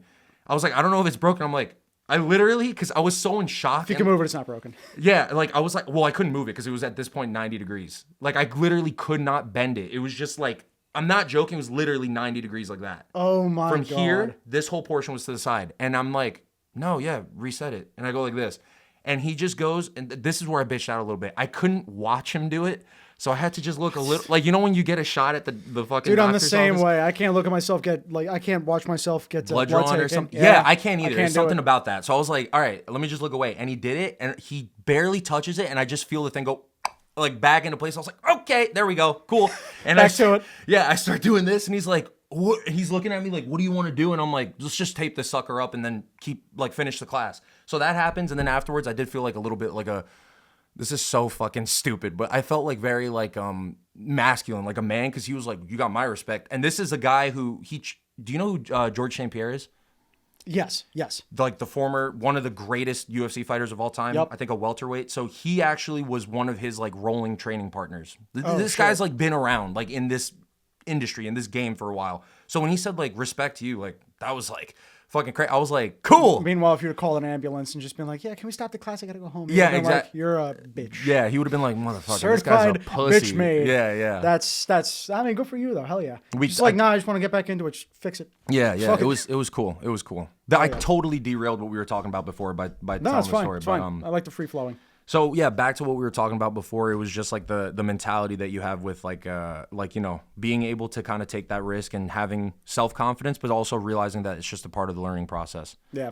I think you like BJJ a lot, man. I'm telling you, I think you would love it. I know I would. I think you would love it. Like I said, I've just never done a combat sport, so there's a mental block. I never did either. I never did either. This was my first one, and I was going in there every day anxious as shit. And then over time, I still go in and I'm anxious every fucking class. I'm like, what if I get injured? And then this happened, and I don't. There's so much adrenaline going through you really don't even give a shit at the end of the day. It was weird. I was like, okay, this happened. All right, when do I get to go back to Yeah, class? epic, cool. As long as it's not broken, and as long as I can like move it, and I'm not having to go to the hospital because it's some catastrophic. Yeah. So what? I mean, knock on wood. I don't want. Hopefully, this is the worst injury I get. Knock on wood, because there are some people that like their fucking ACLs going stuff, and I'm like, good God, like let me not be that. That's fucked, man. That's so bad. I had somebody that I worked with who like threw their back out. Dude was like 35, very unhealthy, like unfit 35-year-old. But like threw his back out, was out of work for months, literally like 8 months, just stuck in therapy and like could not come back. And it was just like, I do not envy that guy, but it's like, well, you know. Spinal injuries are no fucking joke, man. That shit scares the fuck out of me. Yeah, no, dude. Honestly, the way that some injuries put some people out of like commission for just life is like, oh, fuck. Super scary. Yeah, super scary. 1 in a million chance, but you know, still. Yeah, still a chance. What do you want to talk about current political state now? Or yeah, like you wanted to get into it, so yeah, we'll go for it. It's more so just kind of like picking your brain, because you've always been, I would describe you as like a warehouse of information when it comes to like anything American history, politics, stuff like that. You've always had just like a natural inclination towards that, like even since like we were kids, before you even think about politics and like all of these grand questions, like where do I stand on the political spectrum? What are my beliefs? Like all this stuff. You are always very like a history buff. And I've heard a joke that like being interested in history is a gateway drug to being a conservative. Yeah, probably. Like that. It was Shane Gillis who said that. Yes, it's That's correct. what he said. Yeah, it's so largely I was like, correct. that's so fucking funny. Because you study history long enough and you see all these patterns that are popping up throughout different civilizations from all these different parts of the world. And it all tends to like lean in this one direction where like, oh, okay. When people fall too much towards like a left-wing ideology or too far into a right-wing ideology, it's just hell. But like the way I see it is, there's some things that are good and there's some things that need to be conserved. So I'm largely a conservative. I don't consider myself a Republican. I hate the Republican Party. Certainly hate the Democratic Party.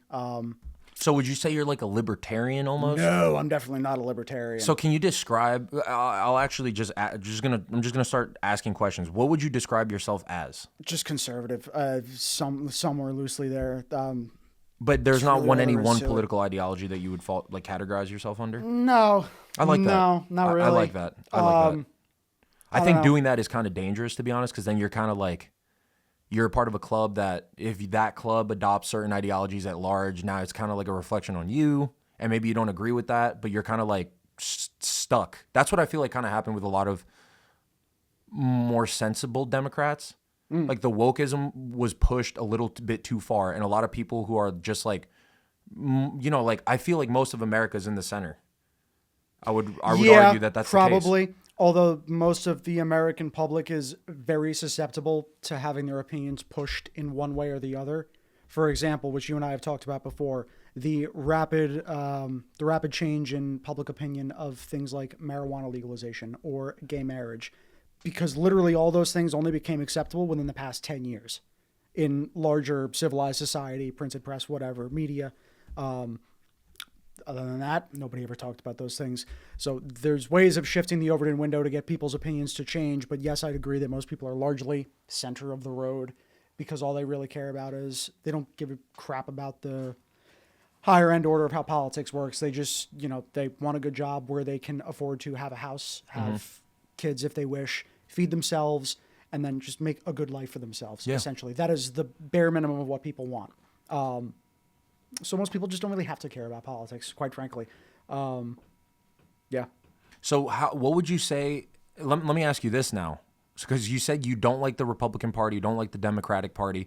What does your news look like? Like, where are you getting your news, and like how are you keeping up to date with these, like anything political? So for a while, it's been mostly independent journalists, either from YouTube or I'm on X a lot because that's honestly the best aggregator for information that's out there right now. Okay. Because I don't know if you've used it recently, but because of the community notes feature where they it's a fact checker system that like Facebook or Instagram has, but it's from the community. So if you see a post that you know is wrong, you can just put in a request a community note and say, oh, actually, this is untrue because yada, yada, yada. And then you can put your source there. Okay. Everybody's got that ability to do it on X. So because of that, within an hour of a post being up, you're going to have enough eyes on it to discern, is this true or is this fake?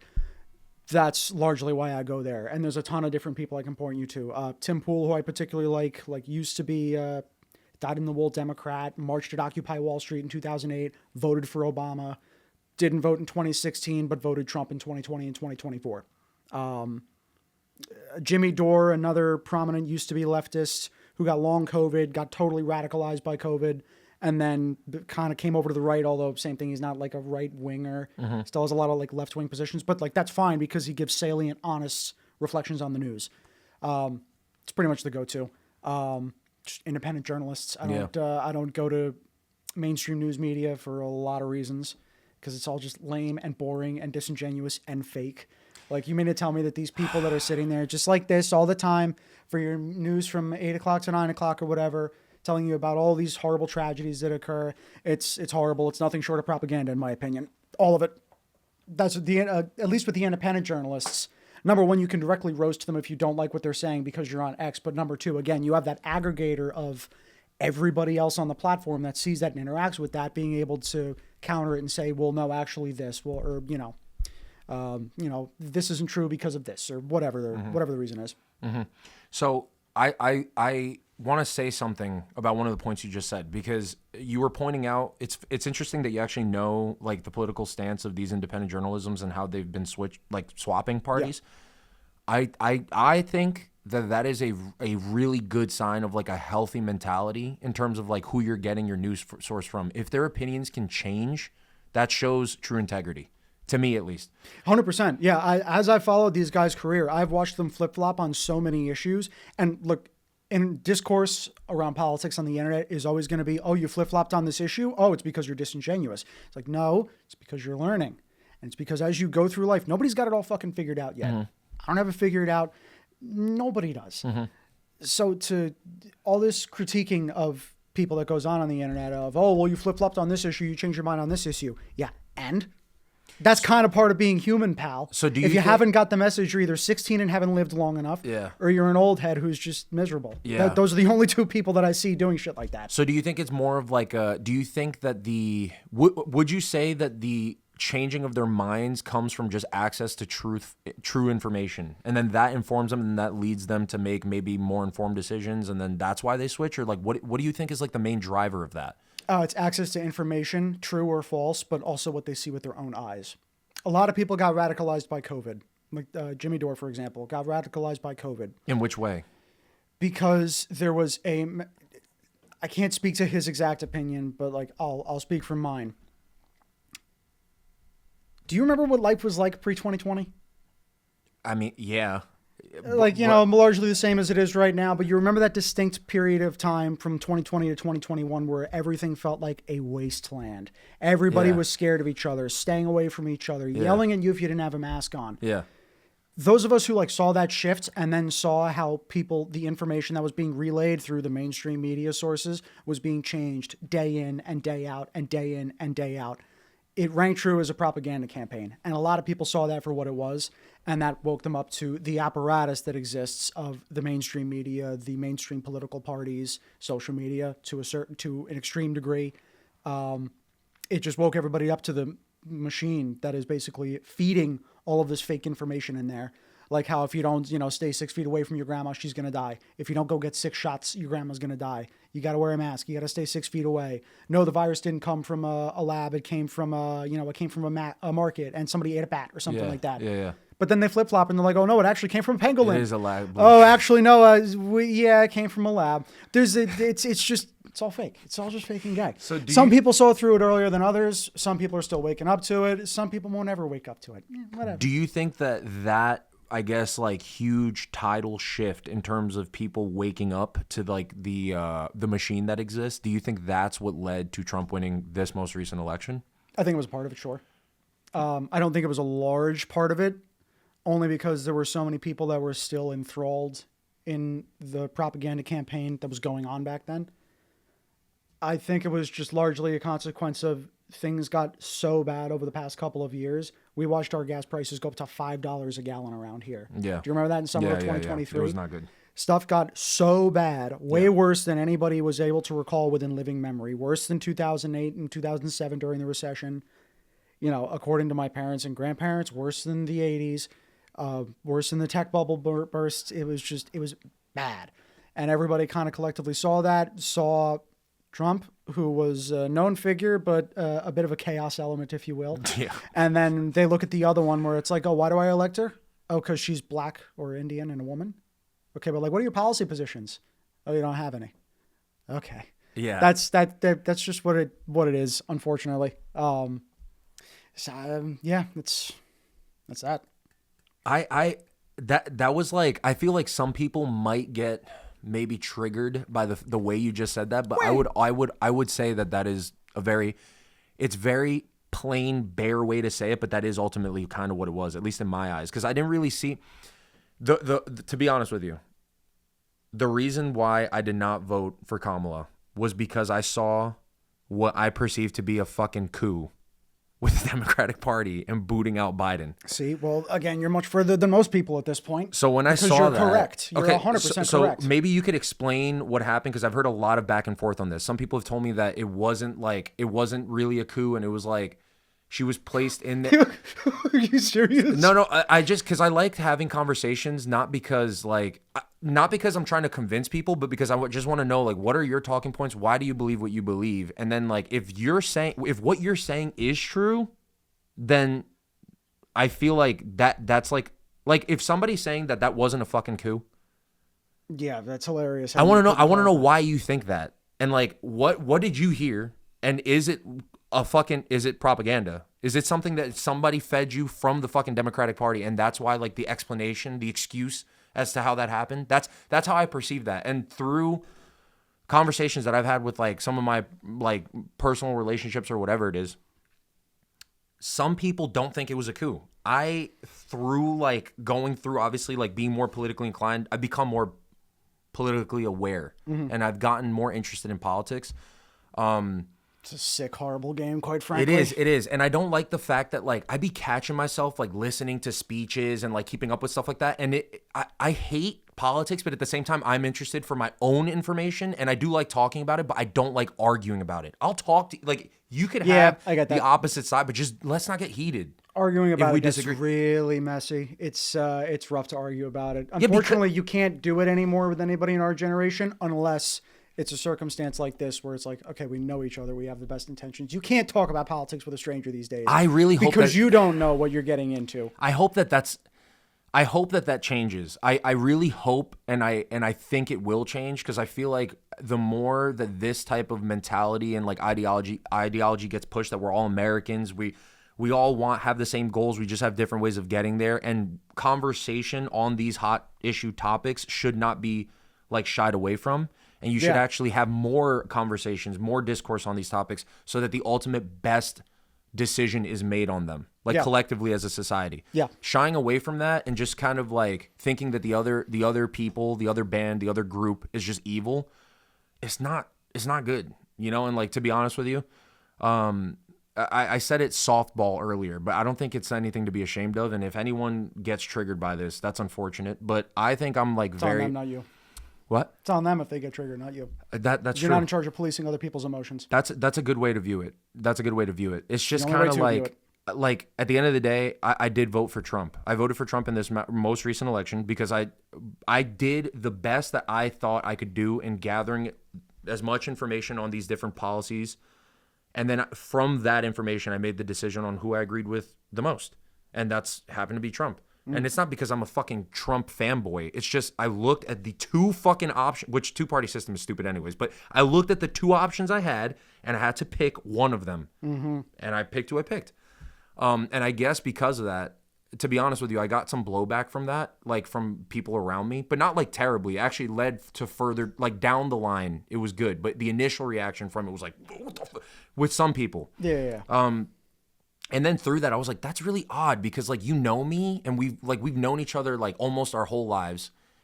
Why are you reacting like I just said that I fucking hate, like, you or something? Like, why are you getting triggered by this? What I said was a personal statement that was meant to, like, attack you specifically. Yeah, it's not. It's your voting habits. Yeah, it's just, like, who I happen to think would be the best leader right now out of the two options that we have. That's it. It's nothing against you. It's nothing like, and it's not like I agree with everything that Trump stands for. I just looked at the current situation, was like, I think that this is the best option. And then from there, I became more politically inclined, because it's like, I guess the blowback I got for voting for him made me be like, well, now I better kind of stay informed, because if now you got a stake in it. You're a participant. You're not just you're not a spectator in the scene in the stands anymore. You gotta But right. The thing is too, an important thing I want to say on this, because I feel like there's a mentality that's kind of toxic that can be adopted here. I'm not keeping up with politics, and I don't think people should, who voted for Trump, keep up with politics so that they can tell whatever other opposing party, whoever doesn't agree or didn't vote for Trump, you see, you're fucking wrong and you're dumb if things pan out. I think that's very bad. That's very bad. That's toxic, because it's like, you're not trying to prove the other people wrong. You're trying to do the best for the country. So maybe you end up you made a good vote. He ends up improving the country, which I hope he does. If that happens to be the case, everyone should be cheering, not you shitting on them now because they voted for this person and now you're, like, the victor. No, that's not the way that works. Yeah, then you're right. Ultimately, the only issue with that is the fact that both parties are looking at, I'll put it this way, we're looking at the same TV, but we're watching two different movies. The left has a very different I didn't make that up. I got that from somewhere. Oh, okay. Just letting you know. Damn, I was like, that was deep. He's cooking. Write that shit down. The left and the right have very different views on a lot of different things. Mm-hmm. You know, the left believes that a man can be a woman and a woman can be a man or whatever. You can transition back and forth. The right, not necessarily. Although there's some, it's not, you know, there's some people on the right that do believe that. But if they also like fiscal conservancy or they don't want to be warmongers and send, you know, people overseas to die in wars that quite frankly don't matter, like we've been doing for the past 25 years in the Middle East. Things like that, you know. Naturally, I was drawn to the right because of obviously gun rights. That's my big thing. I've always been inclined towards these things. I love their history and mechanics, and I happen to live in a state where they're like constantly being banned and made illegal because of one specific party. So that was naturally my draw. But there's a lot of other reasons that people get drawn to it, one side or the other. Why are so many people drawn to like liberalism these days? Because we're funneled through institutions which liberals, communists mostly, have fully captured and fully enveloped. From the public school system to certainly the college system, and then even into the modern day workforce where you have your meetings with HR about DEI and all that stuff, where you go in and you have to have sensitivity training or you have to have, what is it? I'm sure you've done this before. Yeah, like, I have. Like you sit down and you watch these like little video modules modules of, for like 2 sexual hours. harassment training. Yeah, where it's like really it's not. Informative. No, it's not. It's not. It's literally just like you can't have fun and you can't banter is what it essentially is. Now that doesn't mean you should go around and you should say like, you know, like let's say you're good friends with somebody and you have like a very offensive nickname you call each other. Well, you don't go and call that to like a stranger in your workplace. Yeah, yeah. Well, that's common sense. Yeah, we don't need a mod. Thank you, HR, you useless laptop people, for telling me what I already needed to know. It's all. Oh my god. It's ridiculous. Useless that was a bit of a laptop tangent. people is fucking hilarious. That's what they are. Look, I'll tell you this much. I think it comes from a good place. I really do, because there are obviously it comes from a place of compassion. You're right. Yeah. Like there are real instances of office place like abuse, like work. Like using your position of power to leverage a sexual fucking act. Like that's ridiculous. Like that should not be the case. That's disgusting. Obviously, most people would agree with that. The problem I have with like this like training shit is like I've done these things and I'm just like, all the stuff that they're teaching you, you should already know that if you have good parents. That's the thing. And then also the way they go about teaching it is not like they really care about this. It's a fucking video presentation and you click through arrows like some fucking like... Yeah, you're a mindless drone sitting there waiting, watching the little timer on the bottom, fill the blue bar up, so you can move on to the next page to then stare mindlessly at the next thing. And it's a rhetorical multiple choice question that they then ask you to test so that you get a certification, which the only reason for that is for tax cuts for the corporation that employs you, because then they train their employees on fucking workplace proper like behavior. So then like the government's like, oh my God, look, they're doing all this stuff. They're here's a tax cut. And it's not even a real certification. It's literally something your company is just doing to check a box, like you said, for tax purposes. It's fucked up. So I don't like how the fact that it's like, it does come from, like, I feel like it did originally come from a place of compassion and understanding. And it was like a genuinely good place that it was coming from. But then some fucking money hungry ass motherfucker was like, we should make this a policy. And then like tax cuts, and they saw the advantages in the tax cuts and were like, we gotta do this, check off boxes and stuff like that. Some fucking person opens up. It's also a huge way for companies to secure funding as well. What do you mean? Having DEI programs and things like that up until at least the Trump administration. But through factors like the World Bank and the World Economic Forum, these are the like high rollers in society who control the money, control the banks.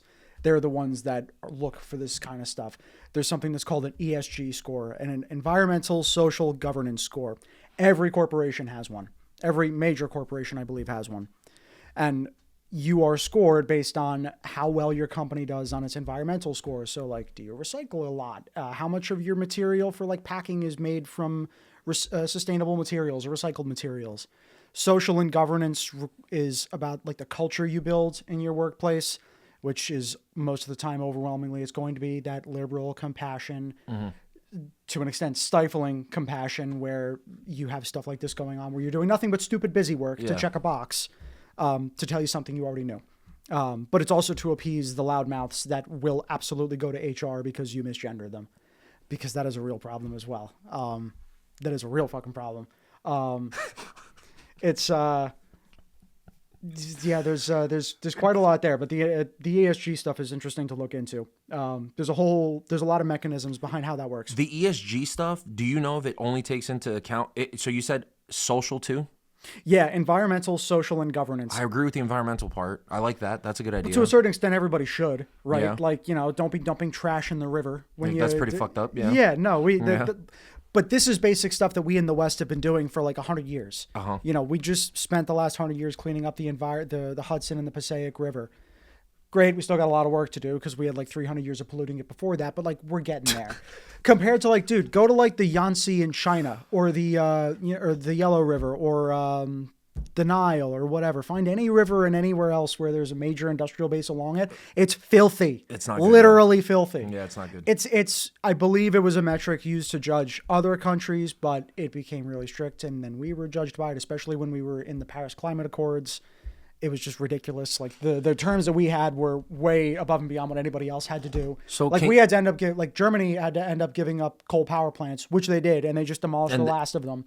No, China's still burning like fucking 50 of them. They did just restart. Yeah, they just restarted building fucking coal power plants now. Germany, because there was a double-edged sword there of okay, well we don't have nuclear, we don't have coal anymore, so where are we getting our electricity from? Oh, we're buying natural gas from Russia. Cool. Shit.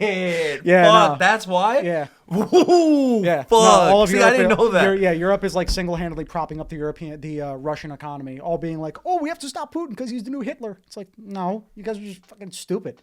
You're literally just stupid. So, okay, actually, you know what? This is great. Fuck, man. It's too much information to fit in one episode of Talking Points. Let's talk real briefly for a couple more minutes. Like, let's give it another 10 minutes because I know I don't want to keep you too late. But okay, what's your breakdown of this Ukraine-Russia issue? In what way?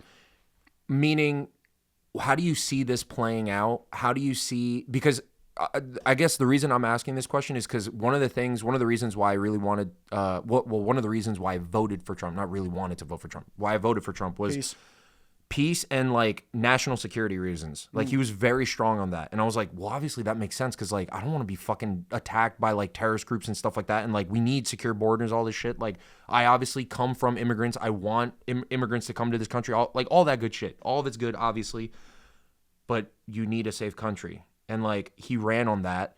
And now there's like a pretend ceasefire. There's a raw fucking materials deal that was being in development, now wasn't being developed because like Zelensky wanted to like edit some fucking. I think there was a disagreement on terms or something like that. Yeah, like something in the contract made it less favorable for Ukraine, so Zelensky pulled out and he was trying to renegotiate basically or something like that. But I guess what I'm asking is, how do you actually see this playing out? Because I thought it was going to go very much one way. He was going to get in office. Foolish. This is dumb as fuck. Like stupid. It's naivety. It's not stupidity. Yeah, there's a difference. I like that. Okay, so it was very naive of me to think that he was just going to get in office, and then through that somehow in a couple of weeks it was going to come to an end. Because that's kind of what he said. And it ended up. He did try. I mean, he is trying, but like fuck, like that conflict's not going away anytime soon. And the stuff with Israel and Palestine, but that's all other issues. So on the Ukraine-Russia topic, how do you see this playing out based off your analysis and like what you've been reading and all the independent journalism that you've been keeping up with? Like, what's your take? Somebody's got to yield because it's an unstoppable force and an immovable object. Both sides, NATO and Russia, believe they're justified in what they're doing and whatnot. For context, Russia's idea of invading Ukraine was Putin's idea was he wanted to restore the historic Russian Empire, not the Soviet Union, but the Russian Empire as it had existed up until the Tsar was overthrown in 1917, which includes part of Ukraine. Ukraine literally translates to borderland. It was the reason that it was called the Ukraine for the longest time, not just Ukraine. Now, there's a lot of, because it's the Balkans, there's always going to be issues of racial differences and language differences and cultural differences and religious differences. You have the eastern part of the country, which largely speaks Russia. Some of them want to be part of Russia. Some of them don't. The western part of the country largely speaks Ukraine, which is like a Slavic offshoot. It's not that close, but like you can hear similarities. A lot of them don't want to be part of Russia. Some of them do. So there's a complicated situation inside of Ukraine. Number one. Also, remember, Russia invaded Crimea in 2014, which is the peninsula down to the southeast of the country. Why? Because that was historically their only port that warm doesn't water port. freeze over Correct. winter, right? Other than that, they've got Vladivostok, which is up in the northeast, which is freezing. That is really the only naval route that they have. They hold a small little piece of land called Kaliningrad, which is up north. I forget what country it borders. But there's a couple of little land claims that they had. So that's what Putin wants to do. He wants the original Russian territory. And he's got reasons that you could consider good. Like, I'm not a Putin fan. I'm not like a Russian apologist, but just how I see it, he wants his original borders. Mm-hmm. He wants Moscow to continue to be the capital as it has been. He doesn't want to move it back to Kyiv as it historically was. He just kind of wants an expansion of borders and more safeguards against NATO. Because from his view, NATO's been doing nothing but sucking up all his border countries and then using them as basically outposts for the U.S. military and for everybody else in the area. And it's an encroaching threat, understandably so, from their perspective. 100%, especially because as soon as as soon as the Soviet Union ended, Russian leaders were coming forward to the West being like, hey, listen, let's work together. Let's work together. Let's work together. Here's something I just found out. Did you know that in the 2000s, Bush and Putin met a couple of times, and there were plans to build a joint missile defense network between the Russians and the United States. We were going to start like a joint construction project in Alaska, and then it was going to be like we share technology, we share resources, and we build up a missile defense system. That would have been awesome. It would have been, and it would have been a great detriment against, number one, the Chinese Communist Party, because Russia's getting friendly with them, but out of necessity. They don't like the Chinese. They don't like the communists. Putin is not a fan of communism. So he says, take it with a grain of salt. But largely, his hand was forced into working with them. Mm-hmm. He knows that they're kind of crafty and they're going to try and wiggle around and take things from him that he doesn't want, but he's got no choice because we stiffed him. All of our politicians in the 2000s were scared that this is still the Soviet Union because, well, there's the next KGB man running the country. Like, oh, we can't trust him, blah, blah, blah. Maybe rightfully so, maybe not. But our politicians in this country were still stuck in that Cold War mindset. The Russians wanted to move on. We told them no, or we basically stiffed them. Whether it was a certain administration, whether it was the CIA, it's irrelevant. That's the vibe they got. So they figure, okay, well, the only way that we can fight this is just with force. So take Crimea back with force, and then take back the part of Ukraine that they want with force as like a detriment, essentially. So how the war is going to play out, bro, it's going to be a meat grinder because the tactics that are being employed there, think World War I positional stalemate with trench warfare, with World War II artillery fire and airplanes, coupled with 2025 drones with thermal vision, with modern infantry and mechanized and all these mechanized tactics. It is a bloodbath. It's horrible to watch. Literally watch. I don't know if you get these videos on. I have seen some terrible stuff, like to the point where Tom, the podcast where he was on, we were talking about kind of like cell phone use and the potential pitfalls of like internet I was use. watching. So like one of the things on there that I was talking about was like the violence you could see online. Like I'm literally seeing like fucking a highlight reel from the Ukrainian side of murdering Russians and then vice versa. Like that's like, what is this? It's online. It looks like some shit from a fucking movie, like a real life first person shooter. And this is actually happening. And there's human people dying. The worst ones that I hate when they come up are the ones of just drones because it's cold calculated murder is what that is. Yeah, dude. Yeah. I mean, like it's one thing because it's horrible to watch when we're detached to watching through a phone across an ocean, but it's even more so when you're actually sitting behind there like piloting a little drone, just pushing a button and dropping a fucking hand grenade on somebody. Seeing those videos of like either Ukrainians or Russians literally looking up like praying, please don't, and you just hear this hellish whirring sound of the drone flying overhead. Yeah.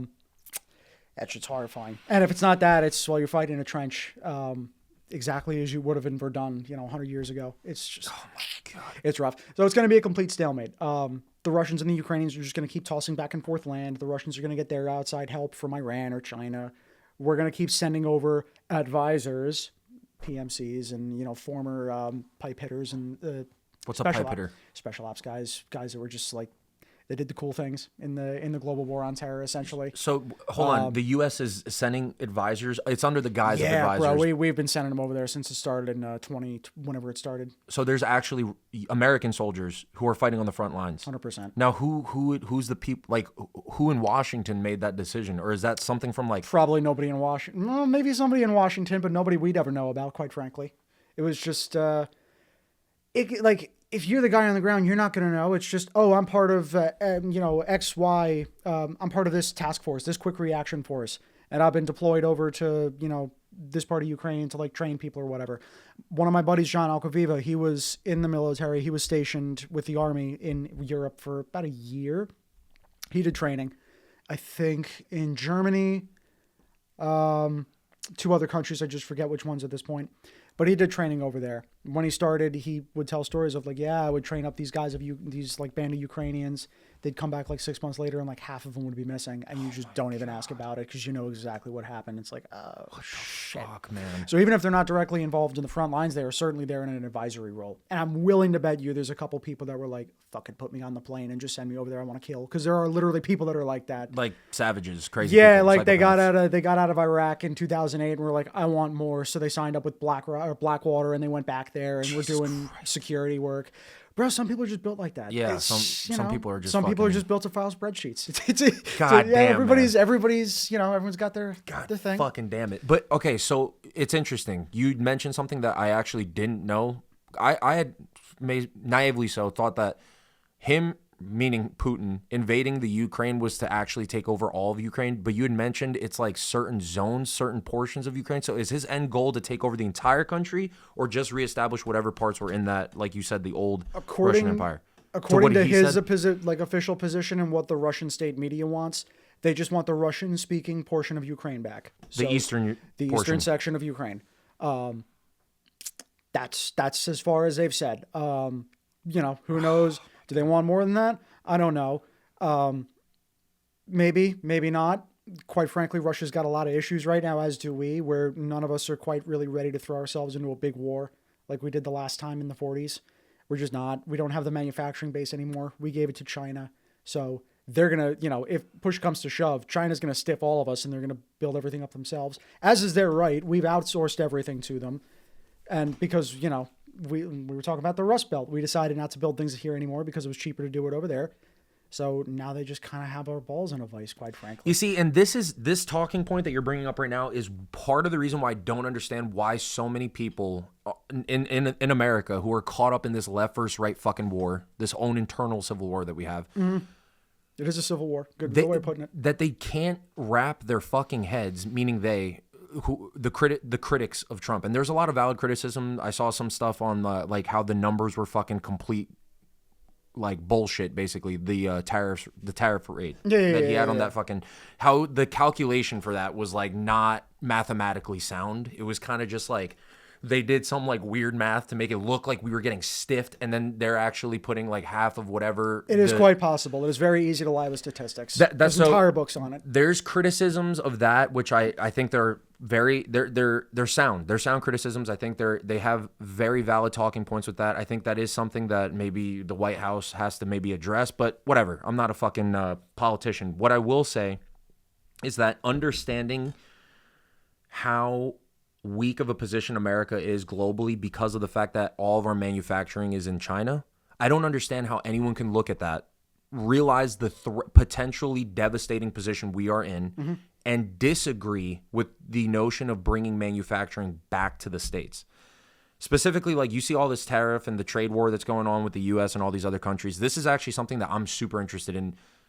Maybe not as much actually like in the war and like all of like the international like conflicts that are happening right now. I'm more so interested in like the economics and like the trade war that's going on, mm-hmm. because look, Trump's a businessman and he's strong-armed. He used the fact that the U.S. is the largest consumer market to basically prop up the U.S. for international trade. And then he's obviously making strong-arming countries through those tariffs to then invest in the country again and then rebuild up those manufacturing facilities all across the country, right? 100%. I don't see how you look at that and say that's a bad idea. Because they're not seeing it from that rounded view that you are. Like you just went from A to B to But C. how do you not, though? And then connected all the dots. I don't Because they get just how get you- A and B and they are left out the information of C, or they lie about B, or whatever. There's something in the equation that they're not being given the full story on. Like you were able to intuit for yourself, or discern for yourself by learning. They're just not given that. And then, quite frankly, there also is the equation of we're human. We don't like to be proven wrong. It's kind of a thing that fucks with our ego. Yeah. So, if you find out that, oh shit, everything I've been fighting for was wrong. Like, dude, we're young enough where our minds are still plastic enough where we can have this shift in perspective and perception on things. Somebody that's like 70 years old that's been a dyed-in-the-wool Democrat since Kennedy got shot, bro, you're screwed. Yeah, but the thing is I'm not even seeing those people argue these positions that I'm like, that doesn't really make much logical sense to me. It's more so like younger people. And I see I see posts, like there's like a fucking post that went viral the other day. Like it's the same ass picture. It's basically just a picture of like different, like the Dow Jones or whatever. It's tracking the stock market. Yep. And the whole point of this was to shit on Trump because the stock market went down after April 2nd, which is when those international tariffs were put in place.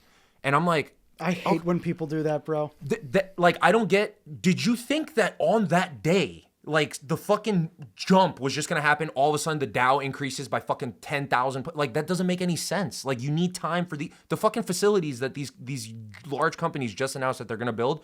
They're not built yet. They announced that they're going to build them. So there's no fucking like financial, maybe turnover is not the right word, but there's no machine yet that's built. It's announced that it's being built, and then that money churning machine will eventually, rebuild the economy. But it's like you can't even give a day, 2-3 days. It's the day after that shit goes down, and then it's like, oh, that's a talking point. That's a way that we could like shit on Trump, blast this all over social media. 100%. And that is what I don't like, because I'm like, guys, I get you might. I'm not saying I fucking love the guy, like he's my best friend. I love him as a person, although I do think he's fucking funny. But that's an aside. He is hilarious. He's a New York. He's just like a New York. He's a New York smartass, and I love it. Yeah, like he's just a wisecracking New York fucking businessman, cutthroat. Like we Quick, all know sharp people as like attack. Even though he's old as hell, he can still speak. He's better than what Biden was. It's crazy. Like, it's crazy that that's the case. But yeah, he does, and he speaks a lot. And the man lives on like fucking Diet Coke and McDonald's and golf. Like, what? It's crazy. How are you alive, bro? That's insane. And like, I just like how I do like. Maybe this isn't traditional, because a lot of people like how politicians are like they're well spoken and kind of like they know how to be very smooth about things, but I like how he kind of breaks that mold and is kind of like, maybe sometimes wrongly so, but like crash. For better or worse, he's authentic. Yeah. Like the other day, the fucking reporter lady on the Air Force One who had asked him a question on these tariffs, and he's like, I think your question is so stupid. Like he was like, he literally said that. He goes, I think you're, and then she tries to ask a follow-up question like fucking 15 minutes later. I'm cracking up because I'm like, there's no way this is our president. He goes, she starts talking, he goes, who are you with? And then she says, Bloomberg, sir. And then she continues the question. Right after she says Bloomberg, he goes, and then he sits there like nodding. She's talking. The second she's done talking, he goes, can we get another question, please? She'd asked too many questions. I was like, what the fuck? Like, I love his sense of humor. I love his wit. I'll never forget. I was watching the initial debates he did in 2016 with Hillary. Bro. Within 5 minutes of being up there on that stage, Hillary says something stupid because, politician. And I forget what the exact back and forth was, but Trump is just like, because you'd be in jail. Oh, no. I remember that. I remember that. It was great. And then in the Republican, or maybe it was in the presidential debates, that somebody was like, you're on record of calling women fat pig. And then he goes, only Rosie O'Donnell. That's what he was like, only Rosie O'Donnell. I was like, what the fuck? Yeah, dude, he's got like a personal grudge against her too, because he still rags on her from time to time. I don't know. He met with somebody from Ireland. He's like, I heard Rosie O'Donnell moved to you. Don't know why you would want her. She wasn't a very good American. Don't think she'll be a very good Irishman, but that's okay. Oh my God. That is one thing I don't like about him, I will say. One thing I do not like about him is how every opportunity he shits on the previous administration. I get on the campaign trail. It's a very useful tool because you're trying to win the presidency. But now that you have it, You're like, bro, head, like, I get it. It's gloating. You know, you're in your hour of victory and you got to do what you can to just rub it in. I get it. You really want to rub salt in the wound, especially considering what they did to him over the past 4 years. Like demonizing him on the media. Trying taking his businesses. The New York Attorney General attempting to confiscate Trump Tower from him in forms of like as a form of legal payment for campaign finance allegations is what he's a felon for because of misreported campaign finances. That's a whole other thing. But all the shit they did to him over the past 4 years, villainizing him, villainizing his supporters, trying to kill him is another thing. Like, yeah, okay, I get it, but yes, I agree. Like, bro, head down, go to work. Can we please talk about this? Because you know about firearms. Oh, the assassination? Yeah. Oh, the attempt? Yeah. Can you just explain why the notion, and I'm going to say that I think you have this opinion, of why it's so fucking stupid that some people think that it was planned by himself to have the guy nick him in the ear. Oh, yeah. That it was all like a fucking facade to just like get more support. That, oh my God, he was almost killed. But it was like he did it to himself to try to stage this thing. Can you explain why that's so fucking stupid? Well, I'll explain why. From a firearms perspective, I mean, like from a shooter's perspective. Yeah.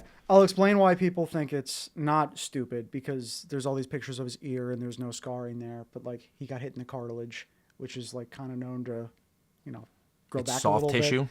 It's not, and it's you not know, really, it's not like he took a chunk out of it and he's missing an ear like Van Gogh. It was like a nick behind the head and here. Why it's stupid is that's a fucking 1 in a million shot to hit that good. Like, apparently the guy that shot him wasn't a very good shooter. Like, tried out for a high school rifle team and didn't get very far. But it's just, there's a lot of things about that whole situation that are really suspicious, especially to me. I don't think it was a setup, but I do question why that guy was on a roof for an hour and a half and nobody fucking saw him, especially with Secret Service snipers all over the place. But the minute he opens fire, a dude's like dialed in on him and it's just like, night. That is kind of suspicious. I didn't know that he was up there for an hour Something plus. like that. Somebody had called in and reported that they saw a ladder and they saw somebody going up there, and then it was just up there. That's fucking weird. There are things to be suspicious of, but the one thing I do know is, dude, to make that shot and to like nick him like that. You know, he also insane. had iron sights. Yeah, that's the other thing. Iron sights at, what was it, 140 yards? Something like that? Something like that.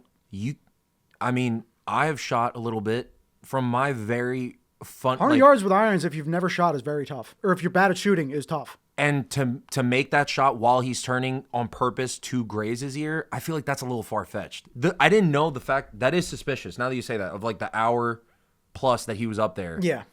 And you do have Secret Service. It's like, how the fuck did you miss that? That's your job. Yeah, and like the other thing too is like... and Corey Compatore, the guy that got shot that was standing behind Trump, like, okay, well, that dude is dead. So if it was supposed to be this inside job where we're going to make it look like that Trump got hit and we're going to garner more support and then we can have, whatever they believe, where they could start a fascist takeover of the country by staging this false flag attack or whatever. There's reasons for it, but damn, that was a lot of collateral if you're trying to do something like that. Yeah, killing somebody. At least when Hitler burned down the Reichstag in the 30s, he made sure nobody was inside and he just burned it down. Like... or, the communists, nobody really knows who did that one either. But the point is, I can see both sides of it, but just knowing guns, bro, that's like a 1 in a billion shot that fucking happens. Either that guy was like, he got really, really lucky and nicked him, or got really, really unlucky and missed him. It's just, it's too much. There's just too many variables there to like accurately gauge what's up there. But yeah, it is suspicious, but like, hey, fuck it, the man survived and he won, so... And that kid's dead. So yeah, that's at this fucking point, crazy. whatever. And nobody will be trying it again, I'm sure. Last question I'll ask you. What is, like, because I know we talked about this last time, JFK, and now that the files are fucking released. Oh, yeah, baby. I was vindicated. It was the CIA and Mossad. So, okay, what I haven't kept up with any of the news on this fucking JFK files stuff. Yeah. So, like, have you found anything out? Like, do you know from keeping your ear on the street, like, have you heard anything about, like, some new information that we didn't know before being in those files, being declassified? From what I remember, and some of this stuff has already been declassified for a while. Like, one of the things was Lee Harvey Oswald was in the CIA. Jack Ruby, his real name is Jack Rubenstein. He was a joint CIA Mossad agent. Mossad is like the Israeli version of the CIA. They knew each other. They had met in a nightclub about a week before the event had actually happened. So there was clearly some sort of coercion going on there. Short of that, new information that's come to light. Trying to think. It's hard to distill from the new from the old because there's always been stuff floating around out there. The only new stuff that's interesting is how obviously the CIA felt personally slighted after the fucked up Bay of Pigs invasion where we tried to invade Cuba.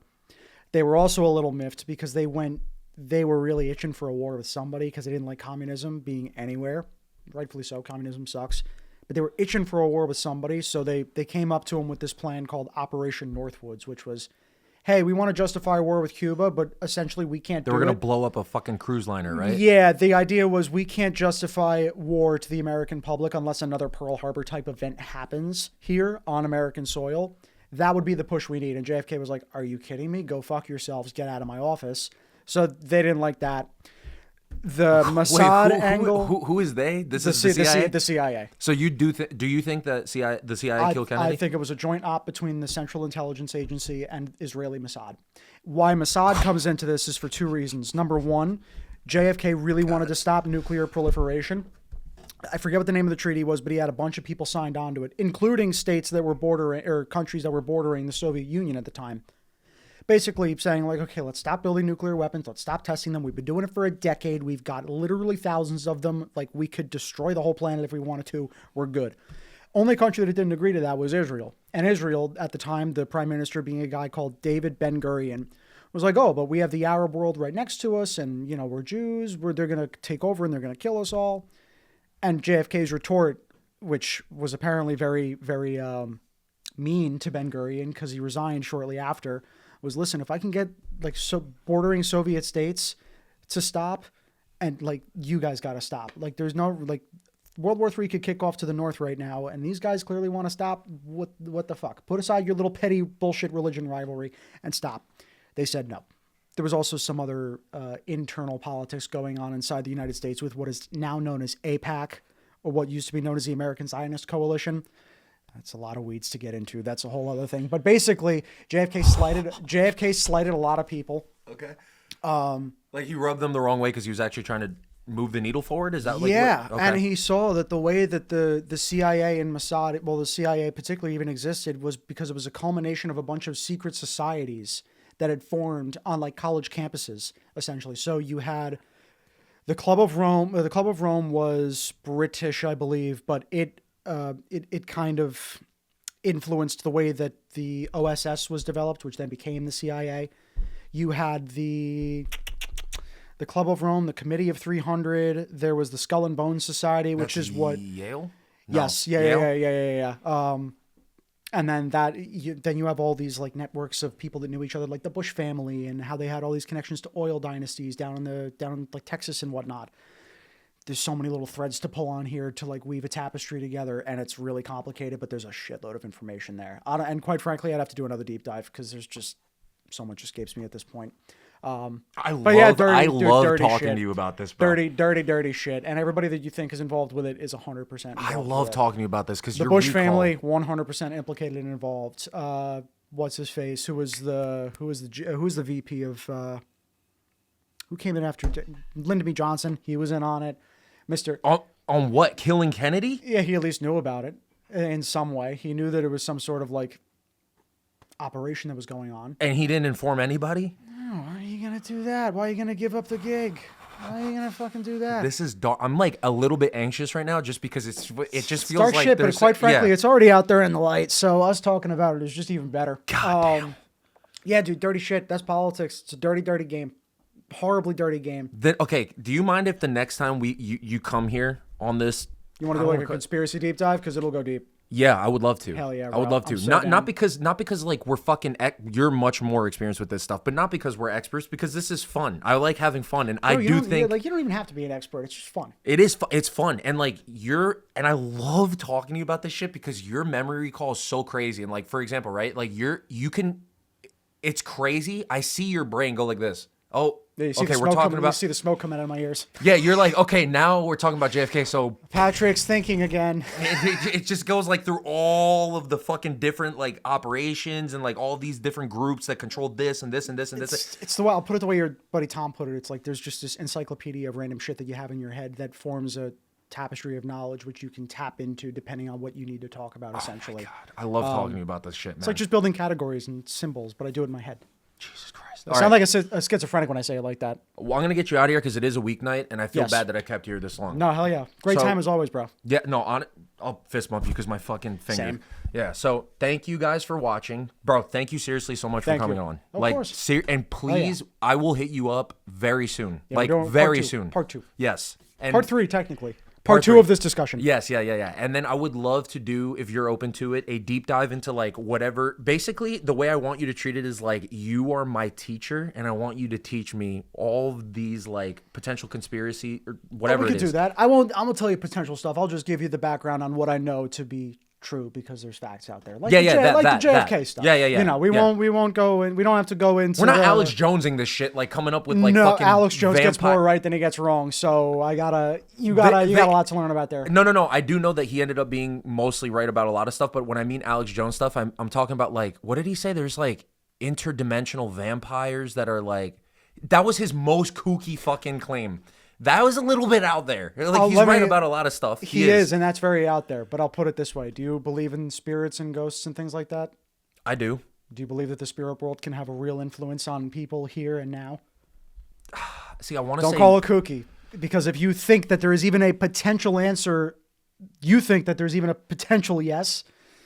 Think on it a little bit, because I promise you there's some weird occult shit that you can get into about how people have been trying to use the spirit realm to gain status and finance and wealth in this world. So that's what he was alluding to with the fucking like baby eating vampires or Yeah, whatever. he was referring to how people have been doing drugs like DMT or ayahuasca to try and communicate with other entities in another realm, essentially. That'll affect this realm. Yeah, and or their at least status here? or at least affect your perception of it and your perception of yourself, and then also, you get opened up to things that, quite frankly, I just don't think we were meant to see until we're dead. God. Okay. Crazy stuff. But part two. Part two. Thank you for coming on, Part 2. bro. Yes, thank you, brother. If you made it to the end of the episode, thank you so much for watching this wild ride of a podcast episode. As always, be sure to like, subscribe, all that social media bullshit. And until next time, cue the outro music, snapping point up. There you go. And we'll see you guys later. Deuces. Peace.